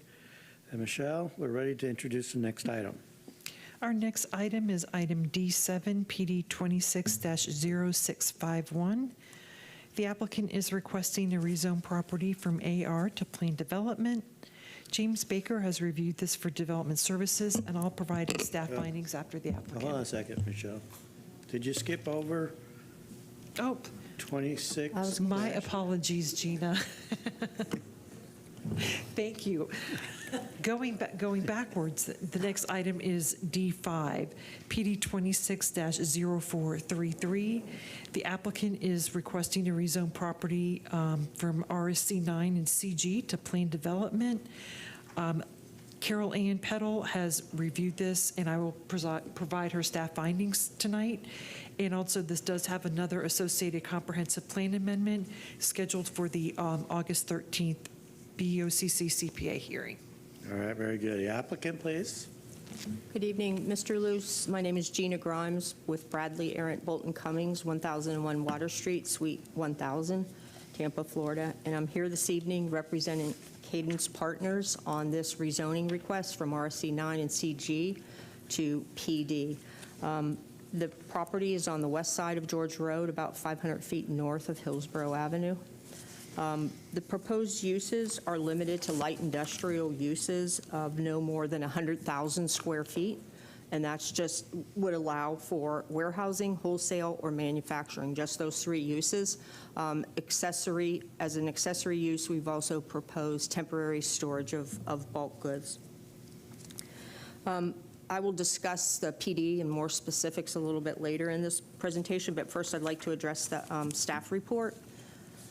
The county staff has recommended approvable with conditions.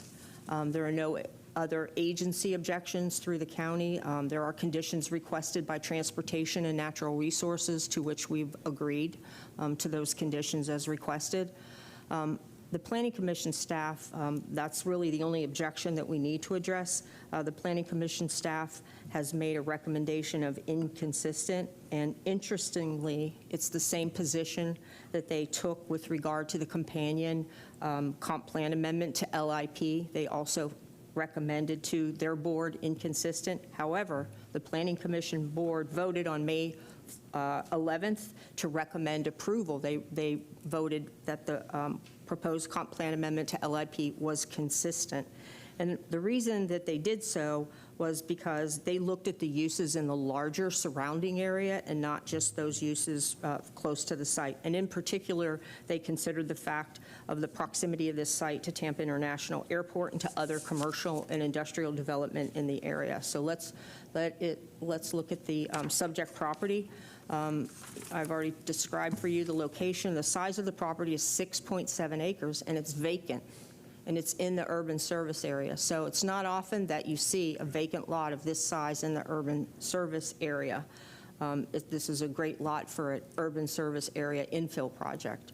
The reason that it is vacant is, although it's been marketed by the owner for several years now, he marketed it as under the RSC 9 zoning, was not able to attract a buyer. And I've said previously that if you can't attract multifamily residential to a site of this size in this market, then you're not likely to ever attract that type of use. So we have been told by the real estate professionals that have been involved that it's just not suitable for residential development.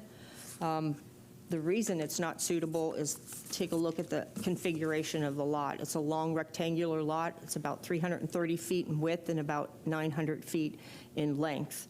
That configuration definitely constrains development flexibility. We've also been told by the real estate professionals that it's too small to support a surface parking lot and on-site retention that would be needed for multifamily residential development. And if they move to structured parking, then it would substantially increase the construction costs and make the rents too high for this particular location so close to industrial. So another reason it's not suited for residential is it's also in a coastal high hazard area and an evacuation zone. as we've heard discussed a lot in the last 2 years since the hurricanes, that it's not appropriate to encourage more residential in this area. So another reason why residential is no longer appropriate. And I've cited for you some comp plan policies that, in fact, discourage increases in density in the coastal high hazard area. So when you look at the surrounding area, you're going to see that there's already a mix of commercial and industrial zoning and industrial uses. And I'm going to go ahead to the zoning map. On the north and the west boundaries, you do have the RSC 9. However, this site does not directly abut that residential. To the north is about a 1.5 acre site owned by Hillsborough County, and to the north of that is a drainage easement that's privately owned. On the west side, you also have another strip of land kind of underneath the red line, but between the red line and the residential, you have a 20-foot wide county drainage easement. On the east side of the site, across George Road, the property is zoned CI, and the uses there are industrial and heavy commercial. You have a mini warehouse. You can see all those long containers. That's actually a mini warehouse facility. And then directly adjacent on the east side of George Road, you have a paver company that has a lot of outdoor storage and large vehicles, forklifts and so forth that are stored outdoors all along that western boundary of the site on the other side of the street. And you also have auto sales on the south side. Directly south of the site, you have I think it's a Thornton's gas station and convenience store. To the west of that, you have more CG zone property. But you'll see that I don't think I can use the cursor on this, but that facility to the west is labeled under the Planning Commission's maps as an industrial use. It's a small manufacturing facility. You have CG along Hillsborough Avenue to the south of that. That CG contains some auto sales and some other retail uses. There's even an small auto repair facility. All of those intensive zoning districts are all adjacent to that same residential area. South of Hillsborough Avenue, I want to point out there's quite a bit of CI down there, and directly south of the site, on the south side of Hillsborough Avenue, is a large auto car lot, a large auto car lot. So with those mix of uses as well as a mix of zoning districts, we believe that the site is appropriate for industrial warehouse use at this location. And when you look at our PD plan, you also see that makes this proposal even more appropriate and more reasonable.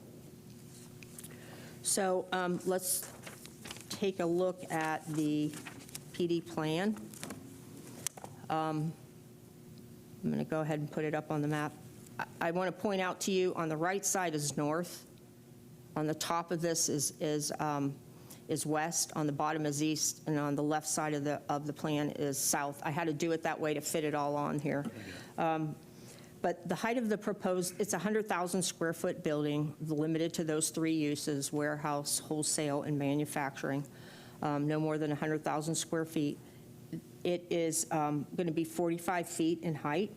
And in my PowerPoint, I have that it was a 0.36 FAR. It's actually a 0.34 FAR on the zoning, so that was a typo. That 0.34 is approximately half of the 0.75 FAR that's permitted under the proposed LIP comp plan category. And another interesting outcome in this proposal is that based on the traffic analysis, and this is supported in the staff report, the proposed PD generates 1,600 fewer daily trips compared to the development that could occur under the existing zoning. So this rezoning actually decreases the traffic impacts. And I also want to talk about the compatibility measures, because that's really the most important issue on this proposal. Setbacks. On the north side, we have 120 feet. That's on the right-hand side. On the east, which is along George Road, we have 118 feet to the building. On the west, on the south, we have 145 feet from the property line to the building. On the west, we have 30 feet. Why is it so small on that side? Because of the effort to fit all of the loading dock and the parking on the east side of the building away from the residential.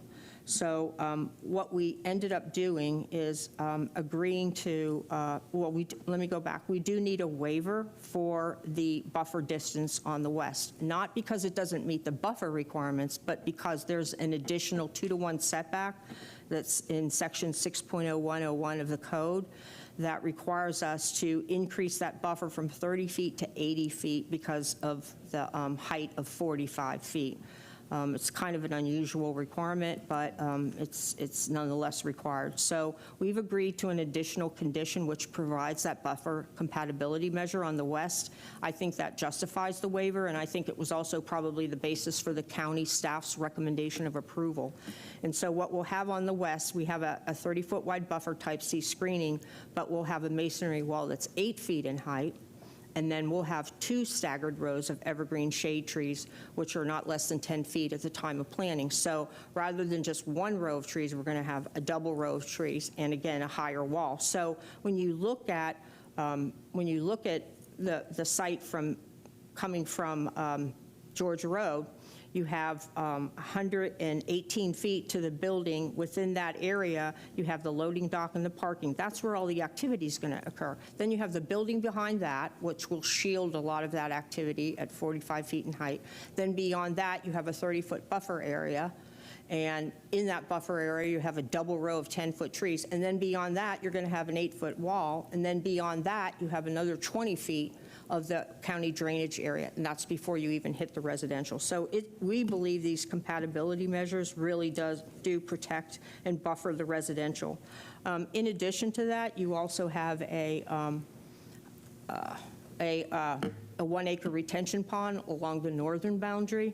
And then keep in mind that under the Land Development Code, you do have performance standards for manufacturing. They include lighting, sound, vibration, airborne discharges, and dust standards. So all of that will be addressed.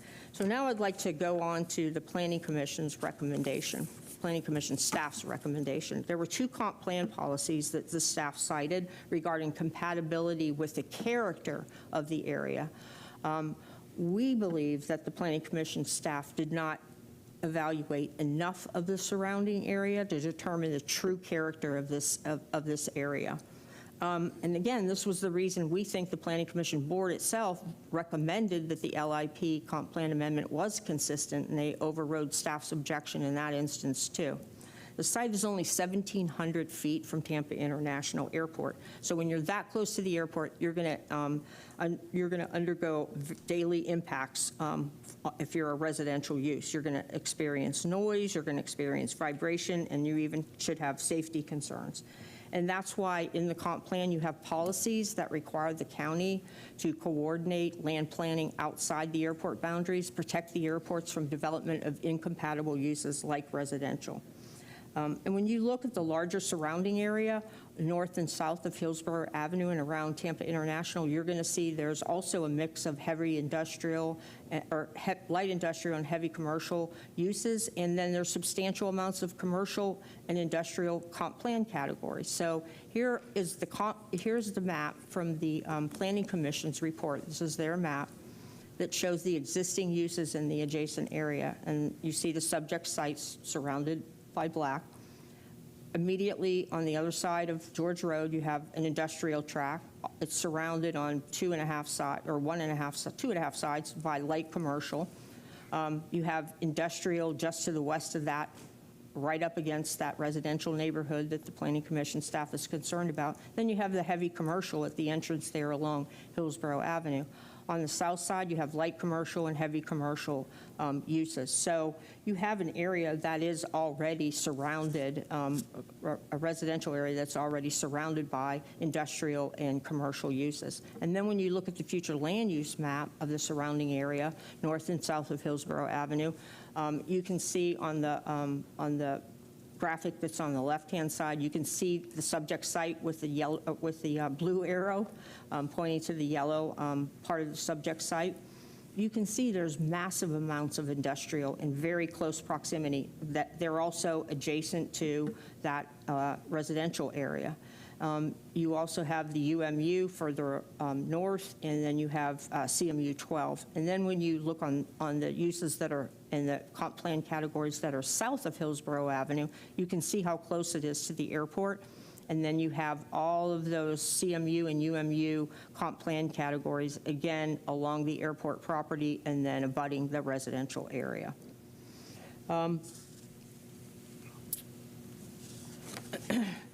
So in conclusion, I think it's important to note that the county staff has recommended approval with conditions. The conditions definitely provide the buffering that's necessary. And other than the Planning Commission staff, no other reviewing agencies and departments have objections. The PD site plan does ensure that buffering and compatibility. Our uses are limited, light industrial uses, just 3 uses. We have a low FAR, it should be 0.34, not 0.365. I'm not good at math. And then the PD is consistent with the character of the area when you look at the larger surrounding area. And again, the site isn't appropriate for residential. So with that, we would respectfully request your recommendation of approval. Okay. I'm available if you have any questions. I'll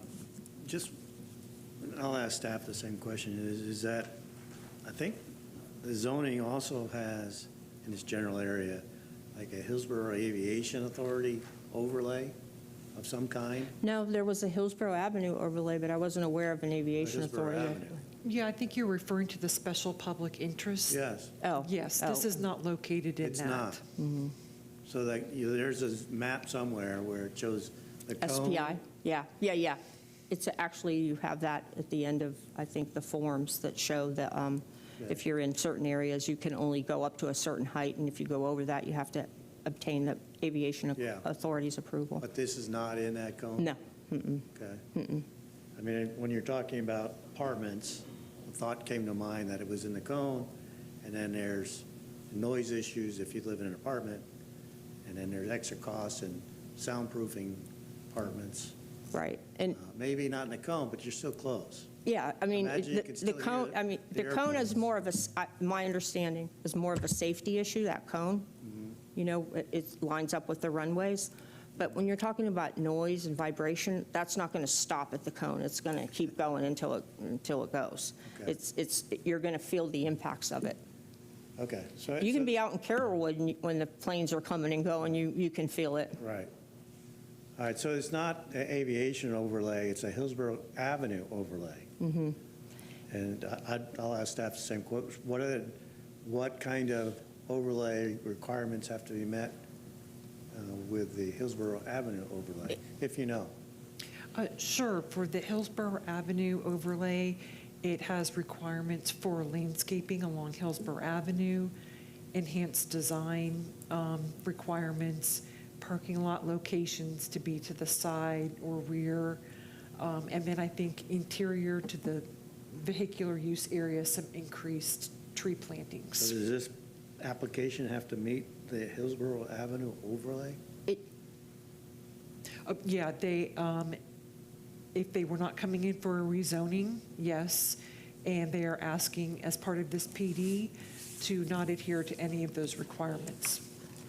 Well, let me also, can I explain something with regard to that? Yes. If you look on, at the staff report on page 9 of 14, it says the project will not comply with the overlay district, which requires the following, and it identifies all the different requirements. But this is what it goes on to say. The subject site is separated from Hillsborough Avenue. I brought this map back up, Mr. Luce, because I wanted to show you that convenience store on just south of our site. is actually owned by the same individual that owns the subject site. I almost think that the overlay was applied because of that ownership issue. Maybe I'm wrong about that. However, some of these requirements only apply if you're on Hillsborough Avenue, and the site is not on Hillsborough Avenue. And they make that point in the staff report and say it's separated from Hillsborough Avenue by a commercial project and instead fronts George Road. And then it says, the proposed use is not intended to be used by the general public, which would otherwise benefit from a project with enhanced building design and landscaping. Lastly, compliance with the required parking locations and setbacks would place activity closer to the residential to the west. Due to these factors, staff does not object to non-compliance with the overlay district. So there's some requirements in the overlay that just simply aren't applicable. And then some of the overlay, if we complied with some of the overlay requirements and put in fact, we had this discussion with county staff, we were going to put the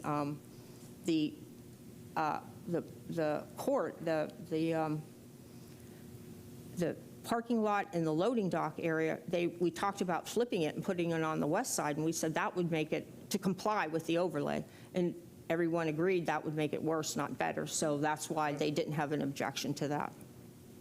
All right, very good. That's all the questions I have at this time. Okay. All right, thank you. All right, Development Services staff. Michelle Heinrich, Development Services. Staff reviewed a rezoning request for property zone RSC 9 and CG to PD to allow for a warehousing and manufacturing use. A concurrent CPA is proposed to the LIP future land use category. Both applications will be heard at the August 13th BOCC CPA public hearing. If approved, the PD will allow 100,000 square feet, resulting in an FAR of 0.34. The site is located on the west side of George Road, north of Hillsborough Avenue, which is located in the urban service area and the Hillsborough Avenue overlay district. The surrounding area is developed with single-family manufacturing and commercial uses. Existing single-family residential is found to the west. To address compatibility, the project has placed the loading and activity area along the east side of the building, fronting George Road. A 30-foot wide buffer with enhanced screening is proposed along the west. One PD variation is requested along the area of the southern boundary to recognize an existing cross-access point with the property to the south, which is developed with a convenience store. Proposed building height is 45 feet, which is less than the maximum of 65 feet in the standard manufacturing zoning districts. The additional setback due to building height along the west will be mitigated with enhanced screening, which would include an 8-foot high wall and double tree plantings, and no proposed activity between the western facade and adjacent parcel. The residential is also separated from the subject site by a 20-foot wide county-owned parcel. While the site is located in the Hillsborough Avenue overlay, the site is not fronting or connecting to Hillsborough Avenue. Due to the nature of the use and parcel location relative to Hillsborough Avenue, enhanced building design is not warranted. The parcel is not abutting Hillsborough Avenue, and thus required landscaping along the roadway would not be applicable. The proposed building height is 5 feet less than the maximum permitted in the overlay, which is 50. Lastly, required parking behind and to the side of the use would place activity closer to the single-family residential, which is why it has been reversed to not comply with the overlay standards. Based upon these factors, staff does not object to the relief from the overlay standards. Staff received no objections from reviewing agencies and finds the request approvable, subject to proposed conditions of approval and approval of the CPA. I'd be happy to answer any questions.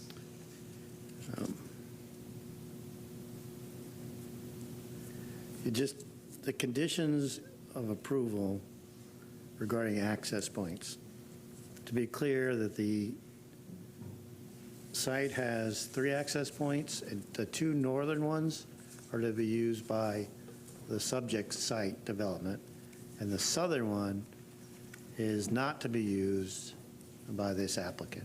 Correct. The southern one is the secondary access point to the convenience store. Okay. And it came onto this property because, as I mentioned earlier, it's owned by the same owner initially. You know, that's why that access point is on this property. All right. But we, because of the way that truck traffic would come in and out of the Yeah. site. They're not able to use that additional access point, so it's completely separated. It's not being used. Pedestrian, bicycle access would be allowed through there. Let me ask the traffic staff person. I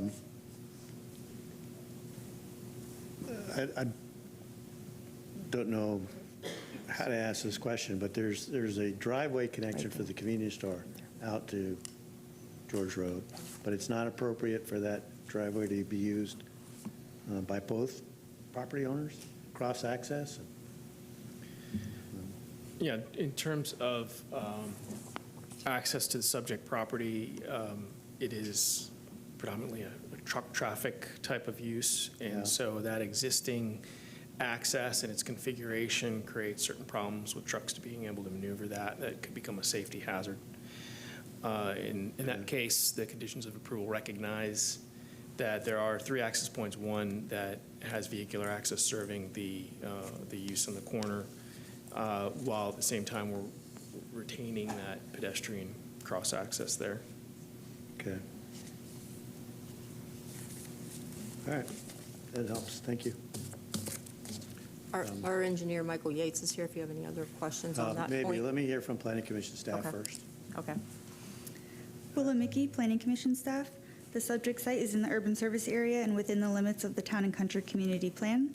The subject site is in the residential 6 and office commercial 20 future land use categories. There is a pending comprehensive plan map amendment to change the future land use to light industrial planned. This request for a plan development is considered concurrent and dependent on the approval of HCCPA 2607. The analysis provided throughout the staff report is based on the pending LIP future land use designation approval. The proposal raises significant compatibility concerns when evaluated within the context of the surrounding area. Single-family residential uses are located immediately north and west of the site, establishing a lower density residential character along those boundaries. The proposal would introduce light industrial uses that have the potential to generate a greater level of operational activity, intensity, and associated external impacts than the existing residential development pattern. The proposed plan development does not adequately demonstrate compatibility with the surrounding development pattern, and the proposed intensity and character of development have the potential to adversely affect adjacent residential uses. The comprehensive plan language supports light industrial uses within the LIP designation. However, considerations related to site design, buffering, operational characteristics, and compatibility with adjacent residential development remain subject to further evaluation under the comprehensive plan's compatibility policies. The proposed plan development does not meet the intent of Objective 4.4, which emphasized the importance of ensuring that new development is compatible with surrounding neighborhoods and protective of established community character. Although light industrial uses exist within the broader vicinity, their concentration along major transportation corridors and east of George Road helps maintain compatibility through separation and buffering.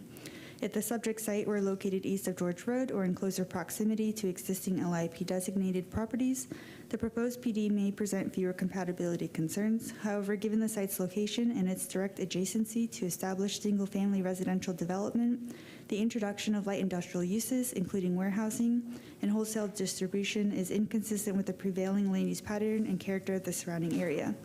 The applicant is requesting a variance from the required 2-to-1 setback along the western property boundary. Based on the proposed building height, an 80-foot setback is required. Planning Commission staff recognizes and appreciates the applicant's efforts to mitigate potential impacts through reductions in building square footage and the provision of Type C screening along the western boundary. However, absent compliance with the required 2-to-1 setback, the proposed building would remain in close proximity to an established residential neighborhood, thereby limiting the effectiveness of the intended transition and buffering measures. Based upon the above consideration and the following goals, objectives, and policies, Planning Commission staff finds the proposed development inconsistent with the unincorporated Hillsborough County Comprehensive Plan. Okay, and I think the applicant covers the territory, but the status of the comp plan amendment? The comprehensive plan amendment was heard by the Planning Commission on May 11th. Staff found the amendment inconsistent, and the PC board voted consistent, so it will be going to the Board of County Commissioners with an official finding of consistent, and that is going to be, inconsistent. Wait. of consistent, and that is going to be heard on August 13th. Okay, all right, thank you. Okay, at this point in time, is there anyone in the audience that wishes to speak in support of the application? See no one responding. Anyone in the audience wishes to speak in opposition to the application? No one responding. Staff, anything further? No, sir. Okay, the applicant has an opportunity for rebuttal. For the record, Gina Grimes. The only thing I wanted to mention was that it's not clear to me if the Planning Commission staff, in their inconsistency recommendation, if they considered the additional buffering that we offered, because their report was prepared pretty early, June 11th, and our discussions with county staff to negotiate that condition with the enhanced buffering didn't occur till after that. So I'm not, I don't believe that they considered the enhanced buffering and the additional screening that we're providing in their recommendation. All right, let's ask the Planning Commission staff, and you heard the question?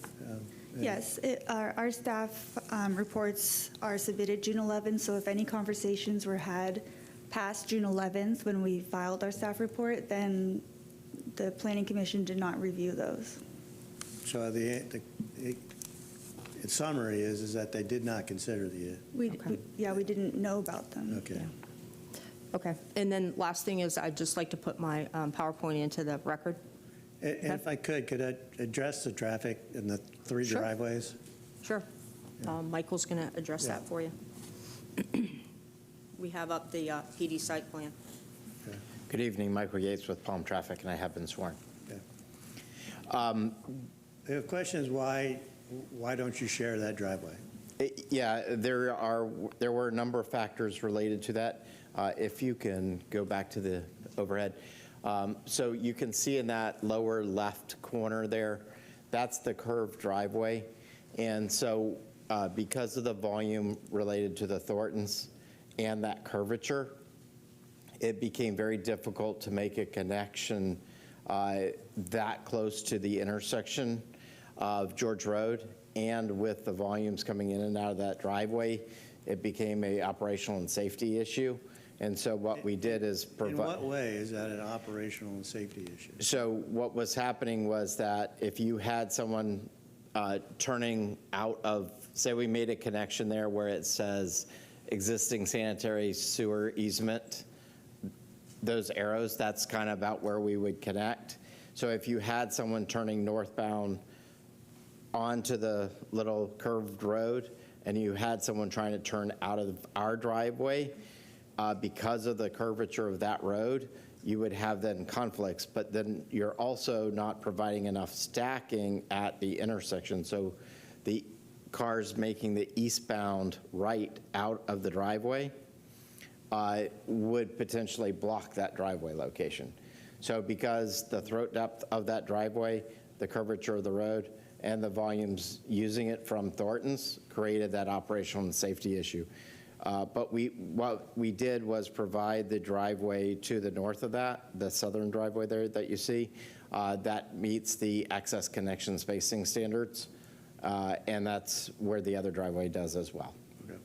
All right, thank you. Did that answer your question fully? It did. I needed to understand why it wasn't being used and shared. We tried. That was the initial attempt, and we went through everything with the county engineer and staff in great detail, trying to figure out if there was a way to get that to work. We all just felt it made us all a little uncomfortable, and that's why we did the driveway where we did. Very good, thank you. There would be no reason for us not to agree to it since the owner owns both sides of it, so Yeah. we just weren't able to make it work. Okay, got it. Thank you. All right, thank you. That concludes this application. Ms. Heinrich, we're ready for the next item. Our next application is item D7, PD 26-0651. The applicant is requesting to rezone property from AR to plain development. James Baker with Development Services has reviewed this, and I'll present his staff findings after the applicant's presentation. Okay, the applicant, please. Good evening. Ann Pollock with Trentham Law, 200 Central Avenue in St. Pete. I represent the applicant and owner, and with me tonight are Margaret Perez and Theo Petrich with Landis Evans. So generally, this property is located along Thanodisassa Road, just east of the lake and just west of McIntosh Road. It's 14.6 acres. It's in the rural service area, and it's in the Thanodisassa Community Plan area. The future land use is Res 1, and it is surrounded by Res 1. To the west is pasture land, which was approved for a 30-unit single-family subdivision with 1-acre lots. To the south is single-family residential zoned AS1. To the east is agriculture, and then further down is AS1 and CN. There's a Circle K, I think, down there. To the north is rural residential and pasture land, a mix of AR and AS1. We are requesting on this 14-acre property an 11-unit single-family subdivision. The property will have access directly onto the Thanodisassa Road there on the bottom. And we are providing a stub out to the west in compliance with code that requires connections to like every direction. But the area to the west is actually privately owned, so we cannot actually connect until something happens in the future. Similarly, rather than putting another driveway and a big cul-de-sac going north, we've provided 10 feet on the west side that could be used to expand that driveway later and create a better connection if the property to the north ever were to be developed. But for now, we can't do anything. We are also providing 30 feet of scenic road preservation along Thanodisassa and widening and repaving McIntosh Road in accordance with the substandard road design exception. This property is consistent with the comprehensive plan and the Res 1 category and rural area policies. The Planning Commission provided a detailed report on how it's consistent, but I'm going to briefly go through that. The Res 1 intent is to designate areas for rural residential uses compatible with short-term agricultural uses, which is exactly what we're doing here. The max density allowed is 14. We're only providing 11 units, which is about 0.75 units per acre. Res 1 and rural residential uses are found on all sides of the property and throughout the Thanodisassa area, and comparable densities nearby, which I'll get into in just a minute.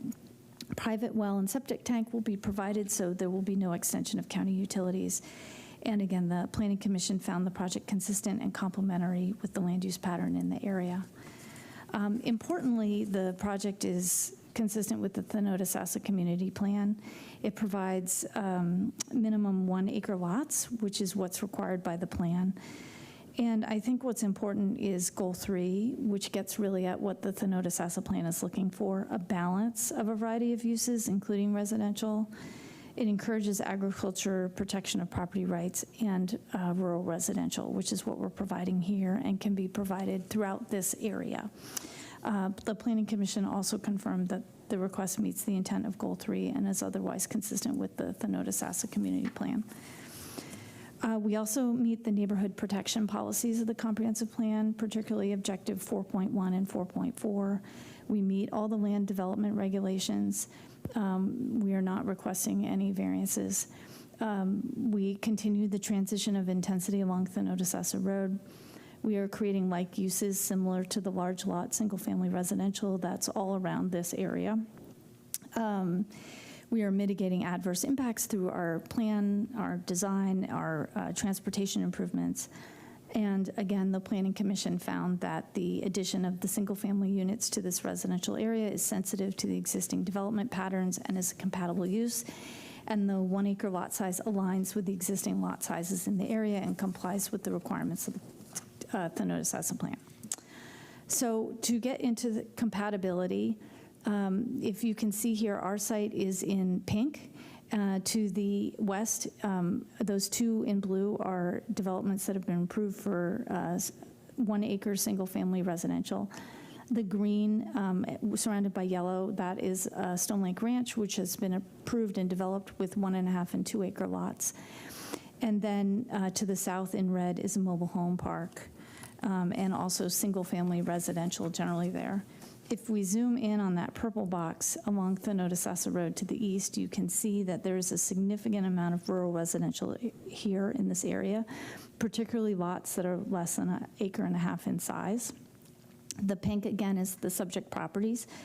Light blue to the west, again, is that 30-unit subdivision. The parcels in blue on this map are less than 2 acres, and the parcels in red are less than 1.5 acres, and in green is between those two. So you can clearly see that the project is compatible with the surrounding development in the area. We are also compatible with the nearby zoning, as you can see, and as in the county and the Planning Commission report. You've got, again, the PD with the 1 acre lots to the left, similar to an AS1 zoning. You've got AS1 to the north, to the south, and a little bit further to the east. And then in light green is the AR, but you also see we've got CN here. So this is just becoming a little more intensified area. And yet what we're bringing in is rural residential that is directly compatible with all the other development that's going on here in this area. So for transportation, we received Thanodasassa, like all roads practically in the county, is a substandard road. However, we did receive a design exception deemed approvable by the county engineer to widen and repave Thanodasassa Road to McIntosh Road. The project will create less than 50 trips. It's, practically 11. Thanodasassa Road is level of service B. And I'm sorry, this project segment is level of service B, but the standard is C, so we're above that. And widening and repaving Thanodasassa should be a good improvement to the community. Other projects in the area are also being required to do the same further down, so Thanodasassa will be able to be improved significantly. And we've heard from neighbors that they're really interested in Thanodasassa being improved. Again, we're providing the stub out to the west and the 10 feet to the north. The driveway to the west is privately owned, so until that becomes developed, these would not be used. However, they're there for future development. And we are providing the scenic road preservation 30 feet on Thanodasassa Road, and that is consistent with the other developments that have recently been approved along Thanodasassa as well. This just gives you a little idea of how we are designed to be compatible with the development that was approved to the west of us.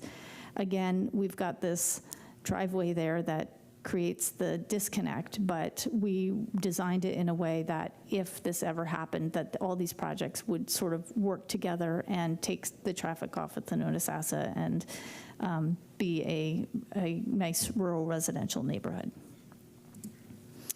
The project is planned to meet local, state, and federal environmental regulations. It is not in a designated environmentally sensitive area. No wetlands on the site. Environmental Services and Natural Resources mentioned that there are trees on the site and that we should protect them, and that would be the goal as part of this single-family development, to do as much as we can. So in conclusion, the project is consistent with the comprehensive plan, both the Res 1 category and the Thanodasassa community plan. It's consistent with the rural area and the neighborhood protection policies. It meets, again, the Thanodasassa community plan. It is compatible with the established surrounding area and with the existing development that's there, that's been approved. The Planning Commission found the project consistent and compatible. County staff have recommended approval, and we've received no objections from any reviewing agencies, and the design exception was deemed approvable. So with that, I'm here to answer any questions. Okay, no questions, thank you. Development Services staff? Michelle Heinrich, Development Services. Staff Excuse reviewed me, a ma'am, can rezoning you sign request in? for properties Zone AR to PD to allow for an 11-lot single-family subdivision. The site is located on the north side of Thanodasassa Road, east of McIntosh Road, which is located in the rural service area and Res 1 future land use category. The surrounding area is developed with residential at a density of one home per 1 acre and 1 home per 5 acres. Lot size and lot width will be in keeping with the AS1 zone areas.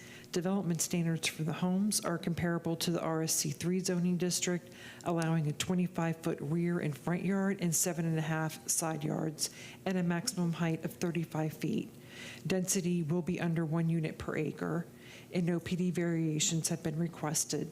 Staff received no objections from reviewing agencies and finds the request approvable, subject to proposed conditions. And I'm available if you have any questions. Questions? Planning Commission staff? Willowmickey Planning Commission staff. The site is in the residential 1 feature land use category, is in the rural area and within the limits of the Tenodasassa Community Plan. The development pattern is rural residential in nature. The proposed rezoning to add additional large lot single-family residential units complements the existing land use pattern. Therefore, the request is consistent with rural area standards under future land use section objective 1.2 and compatibility policies. The site is surrounded by the residential 1 feature land use category on all sides, with agricultural rural 1 to 5 being located further west of the site. The 14.6 acre site allows for a maximum of 14 dwelling units, with the proposed development on the site being 11 total single family units. The proposed use and density are consistent with the residential 1 category. Future land use section objective 4.4 requires new development to be compatible to the surrounding neighborhood. The addition of single-family units to a residential area is sensitive to the existing development patterns and is a compatible use. Goal 3 of the Tenodasassa Community Plan states to provide improved yet affordable infrastructure and a balance of residential, commercial, and other land uses while maintaining the rural nature of the Tenodasassa area. Additionally, some strategies listed under this goal include requiring minimum lot sizes of 1 acre for residential development within the Res 1 category. The proposed plan development proposes lot sizes of 1 acre, therefore it is consistent with this goal. Based upon the above considerations and the following goals, objectives, and policies, Planning Commission staff finds the proposed plan development consistent with the unincorporated Hillsborough County Comprehensive Plan, subject to the conditions proposed by the Development Services Department. Thank you. At this point in time, is there anyone in the audience that wishes to speak in support of the application? Yes. Three. That's right. My apologies. I can barely hear you. I see no one responding. Anyone in the audience wish to speak in opposition to the application? Yes, ma'am. Danielle Kimbrell, 1215 West Risk Street. Any development in this area is irresponsible at minimum. The Hillsborough County has received millions of dollars in federal funding for flood recovery, and they started less than a mile away from this location at Pemberton and Baker Creek. The traffic is beyond substandard. Not only does it not have a shoulder, the street itself is falling into the lake. This is I-4 West alternative. I live 1 house away from 92 that is the south I-4 alternative, and traffic backs up multiple times throughout the day. And tractor-trailer trucks use this beyond substandard road. You can go to the HCC property in Plant City right now and go to see a study that was done over a decade ago to show the water flow that runs through the city, goes from Lake Tenodasassa to the Gulf of Mexico. And it lists all of the spots that have been studied and proves that the water flows in Florida. Just imagine all of those locations have been covered up. We're going to continue to flood, and we're going to continue to have to spend more millions of our tax-paying dollars to clean up your messes. Thank you. Thank you, ma'am. Excuse me, ma'am, I need you to sign in. Good evening. Darrell Meyer, 12130 McIntosh Road, Tenodasassa, Florida. Lived in this area pretty much all my life. As she was saying, the traffic out there is horrible enough the way it is. The roads are substandard. Tenodasassa Road has been horrible since I've been driving, since I was 16. Not sure if there's ever going to be anything in the planning for resurfacing the road or redoing the roads, widening the roads. If you drive down the road, I work for the phone company, and going down that road, the speed limit's 40, 45. If you're in an oversized vehicle, like I drive a bucket truck, I was actually hit by another car swerving in my lane. All you're doing is adding more traffic. And as she was explaining earlier too, Pemberton Creek flooded. All that whole area, I mean, we can't afford to keep covering up our messes. You know, it's all it's doing is costing taxpayers more and more every year. So that's my recommendation, that we deny it. Okay. Thank you, sir. Please sign in. Good evening, Board. Sorry we have to be here so late. My name is Joseph Wallauer. I live at 12601 Notisassa Road. I've been a resident there since '82. Before that, my grandparents owned the property. On the traffic, it's really bad out there. Half a mile from the Notisassa Road to the end of Windward and Old Mobile Home Park is bumper to bumper whenever I-4 is backed up. Google Maps and Apple Maps have made it a freeway parking lot at our intersection, right in front of this development. They're talking about doing a little widening. They need to go all the way down to the other end of the creek, actually to Taylor Road. But that's not the only road that's insufficient around there. It's also McIntosh. It's way overdue for paving. I do not drive anymore. I ride a bicycle or walk. It is dangerous. It is very dangerous. There are 6 and 8 foot holes on the side of the shoulder, just inches from that white line, if not in the white line. I have reported it many times, too often. Anyway, when the water comes down from McIntosh towards the lake, it washes out the sides of the road. They come and patch it up. 3 months later, water comes down the road, washes it away. Anyway, I did write a statement here that I'm loosely following. I have some petitions 5 of my neighbors have signed that are in agreement with me that our road traffic is problem number 1. Our water, the wells there are in danger of being contaminated, drying up. We have a water shortage pretty much year-round now, and you guys are going to throw in all these wells. It's not going to help our problem. It's going to increase our problems, exacerbate them. So water is very critical to us. And the biggest thing that we're losing is our farmland. We're not going to get this back. It's not going to just pop up all of a sudden. When this farmland is gone, that property she's showing you was a very productive hayfield, and it fed livestock. It fed horses, it fed cows, and it's not going to do that anymore. So I'm very disappointed to see that we're losing so much of the county farmland. Affordable housing, this isn't it. This is high-end housing, and there's plenty of that on the market. Just pull up the MLS and see how much high-end housing is available. It's not affordable for the people who live around there. It's for New Yorkers, Chicago, whatever. I'm not going to beat that bush. My next thing would be my complaint about the zoning notification that the sign was not very well displayed. I have video of this. I have video of the traffic on this thumb drive. I wasn't allowed to do it.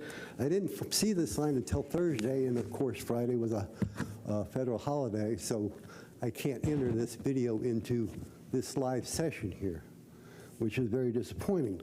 But I do have video on this thumb drive, and I also have some links. I have a couple extra of these statements that I've been working off of, along with some of my neighbors' petitions for you to put the brakes on this, slow it down. Let us get some improvements out there. Let's get some, you know what they need out there? They're going to need fire extinguisher hoses. And there's no water lines out there to put these $1 million houses out when they start on a fire. I think there's a $124 million house that's vacant right now on the other side of the lake.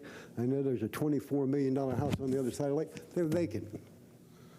And with the issues that we have there with the water quality, the traffic, I just think that you should delay this, if not postpone it or modify it to get us some more services out there, because we really need improvements on McIntosh, the Notice House Road. We need sidewalks.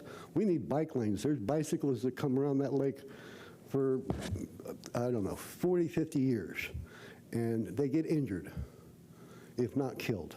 And it's not safe. I am very scared when I ride a bike on those roads, but I have no option. It's either that or nothing, and I have been hit several times. I've curbed my cycling, and anyway, I just want you to realize that it is dangerous on the roads there. Our water quality is very susceptible to intrusion and drying up. I think that, 20 years ago we had a problem with having to drop the well deeper because it went dry. And that's not going to get any better. So with that, gentlemen, I'm going to let you wrap up this meeting. But realize that I do have video here if you ever get a chance to see it. I have some video links. I have a couple extra basically notifications that I didn't know about this meeting until Thursday when I got out of the hospital. I had a melanoma. I've got my chest taped up. I've got tape underneath both my arms. I'm glued together, Superman.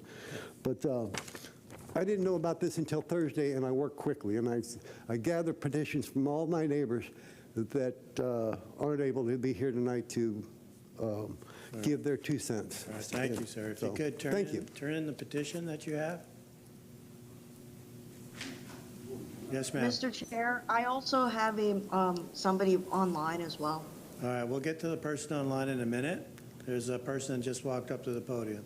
Hi, my name is Lori Walker. I live at 13016 Country View Road in Dover, which is just about 3 miles east of the site. Just to reiterate what everybody said, traffic, terrible.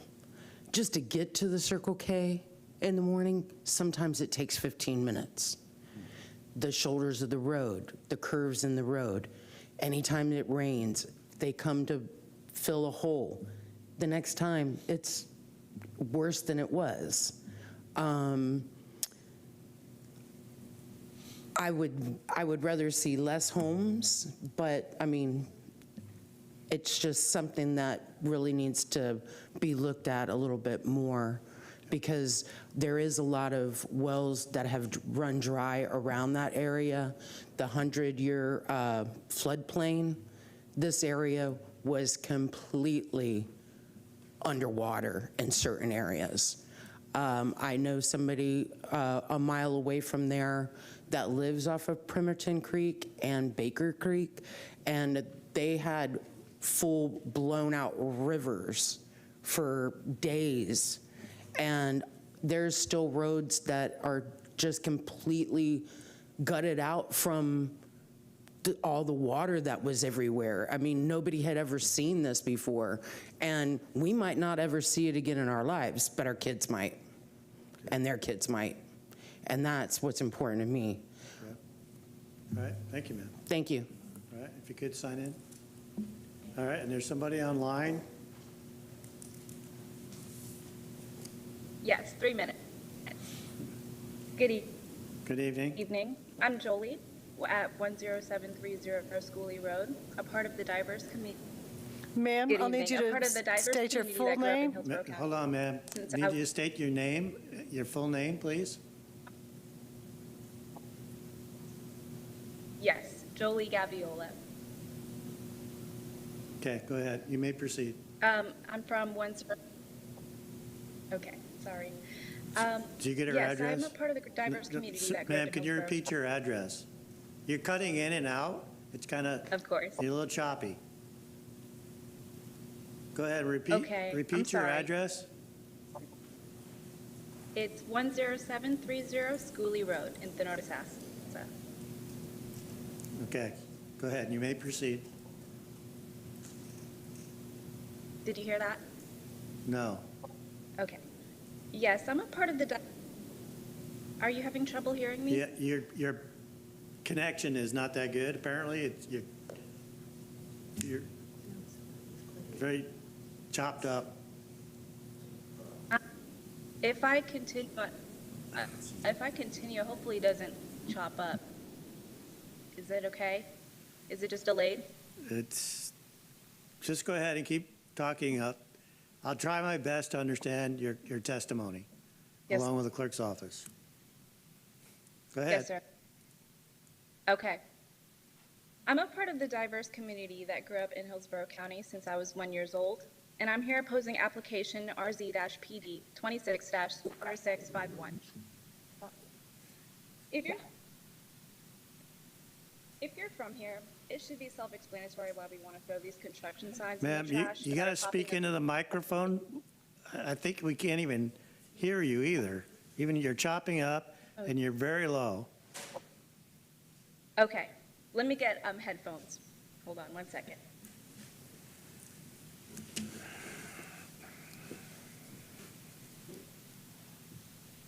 Okay. Headphones. Hopefully this one. Oh.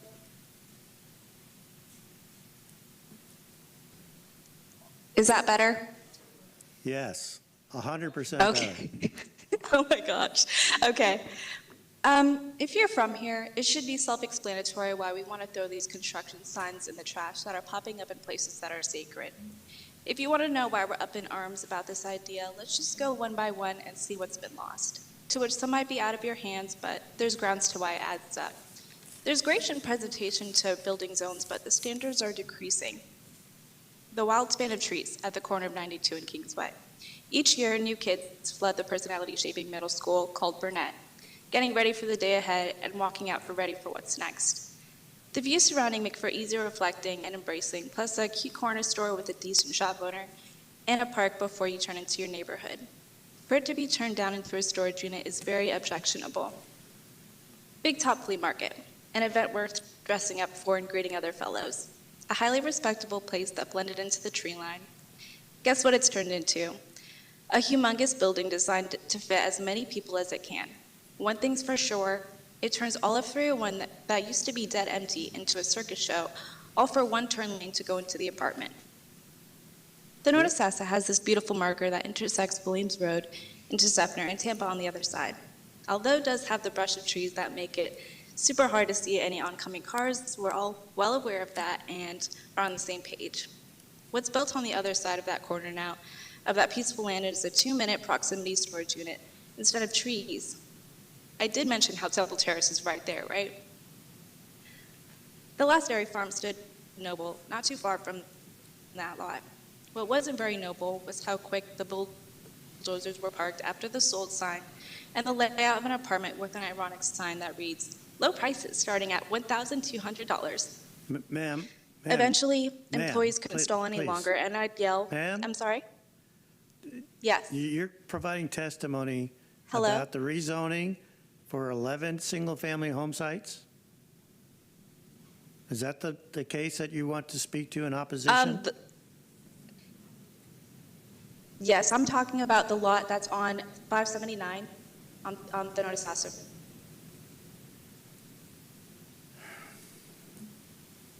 I'm getting to that, though, yes. Okay. The lot's on 579, yes. Okay. Eventually, employees couldn't stall any longer, and I'd yell at them coming home from work. Seriously, how many more people can we fit here?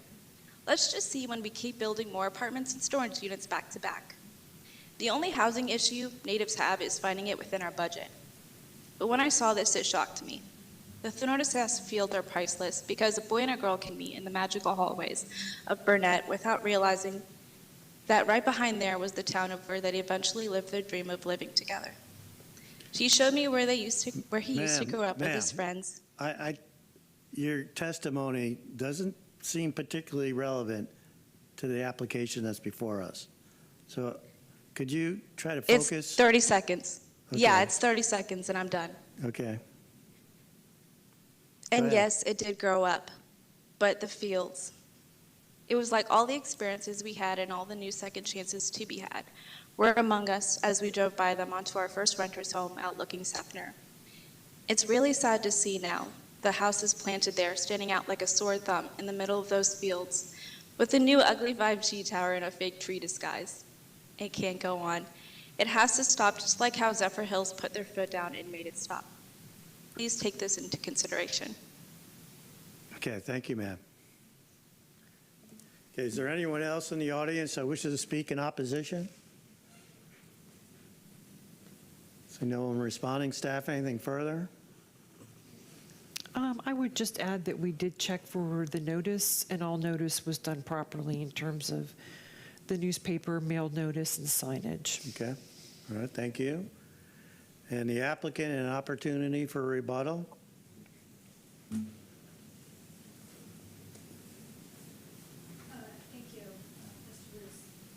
I just wanted to speak to a few of the things that were raised. As part of the road improvement that we are being required to do to Thonotosassa, it does expand the road and completely repave it. So even though it is a particular area that we're requiring to do it, it should expand it pretty well to at least deal with some of the shoulder issues that the residents have suggested are problematic. And hopefully the repaving itself will create a road that lasts longer than the one that they're currently saying constantly gets potholes and all of that. This property is not in a flood zone, and so we would expect that we would not have some of the flooding issues that the neighbors referenced. The development is also required to retain all the stormwater that's put onto it, so that should not go into neighboring yards or onto Thonotosassa. So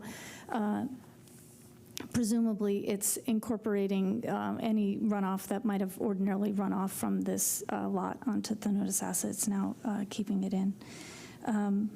I did want to lastly, just mention that, reiterate that this is the right area for this development. You know, I understand that the neighbors are not interested in any further development in this area, but of the areas in this part of the county, it's an area where the development pattern is these 1 acre developments, 1 acre lots. And this is very similar to what's proposed and what's been there for a long time. And so we would respectfully request your support here. Okay, thank you, ma'am. Thanks. That concludes this application. Ms. Heinrich, we're ready to move on to the last item on tonight's agenda. Our last item is item D8, Major Mod 26-0670. The applicant is requesting a major modification to PD 92-0195. Carol Ann Peddle with Development Services has reviewed this, and I will present her staff findings after the applicant's presentation. Okay, the applicant, please. Good evening, Cynthia Spidell, 2000 with Barbara Kramer, 2002 West Cleveland Street, Suite 203 in Tampa, Florida, and I have been sworn.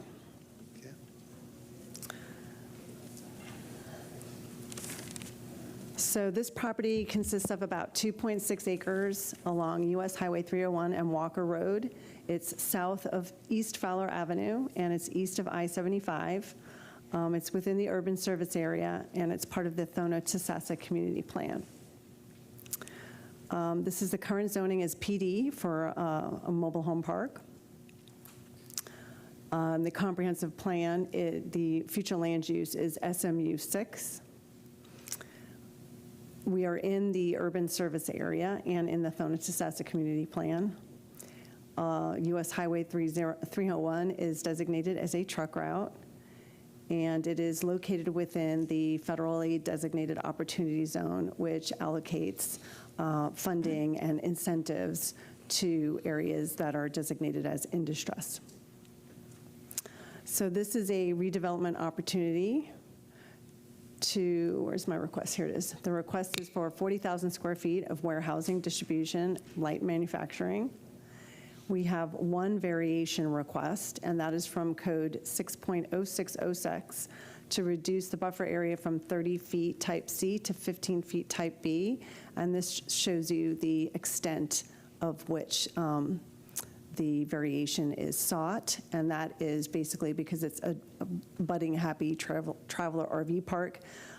They had a similar buffer reduction. I believe their side was for 10 feet, but we agreed with staff. We had originally asked for a reduction to 10 feet, but we worked with staff and we have agreed to a condition to revise that to 15 feet. This is a map of the surrounding area where you can see it's heavily converting into industrial uses. So compatibility mitigation measures, the staff report and the site plan, the PD site plan, have a variety of conditions and compatibility mitigation measures attached to it, including the landscape buffers, capping the height at 20 feet, FAR significantly below the 0.5 maximum, 6-foot masonry wall, and limitations to the open storage areas. Transportation, there are several conditions of approval which will require to improve Walker Road to county standards unless a design exception is requested at that time, and that is to be improved from the access point to the nearest standard roadway. There is an administrative variance that was approved to allow access to be located within, there's a slight typo there, not within 92 feet to 174 feet of the closest access to the north. There is only one full access where that blue arrow is right there. Thonotosassa Community Plan, we have a consistency finding from Planning Commission and Development Services staff, and this area is generally going to be reevaluated by the Planning Commission due to all the transitional area into light industrial. And I believe that's part of the Temple Terrace comp plan. We have unanimous staff recommendations of approval with conditions, and we ask that you recommend approval to the BOCC, and happy to answer any questions you may have. No questions at this time. Development Services staff. Michelle Heinrich, Development Services. Staff reviewed a major modification request to PD 92-0195, which is currently approved for a mobile home and RV park and motel. Warehousing and manufacturing uses are proposed at an intensity of 0.35 FAR. The site is located at the northeast corner of US Highway 301 and Walker Road within the urban service area and SMU 6 future land use category. The surrounding area is developed with a variety of uses, including commercial, residential, open storage, and RV park uses. The request is below the maximum FAR permitted in the future land use category, and building height has been limited to 20 feet, which is below the maximums permitted in the commercial and manufacturing standard zoning districts. Accessory open storage is proposed, which will not be located along US Highway 301 and will be screened from Walker Avenue. One PD variation is requested, which is approximately 71 feet along the northern PD boundary. This area abuts a neighboring RV park's recreational area, which is also vegetated and contains no RV spaces. Staff received no objections from reviewing agencies and finds the request approvable, subject to proposed conditions. And I'm available if you have any questions. Questions? Thank you. Planning Commission staff. Willamette Planning Commission staff. The site is in the suburban mixed-use 6 future land use category, is in the urban service area, and is within the limits of the Thonotosassa Community Plan. The surrounding area contains a mix of commercial and residential uses. The majority of the proposed building envelope is located along the US Highway 301 frontage, with only a limited portion of the building situated adjacent to the northern property boundary.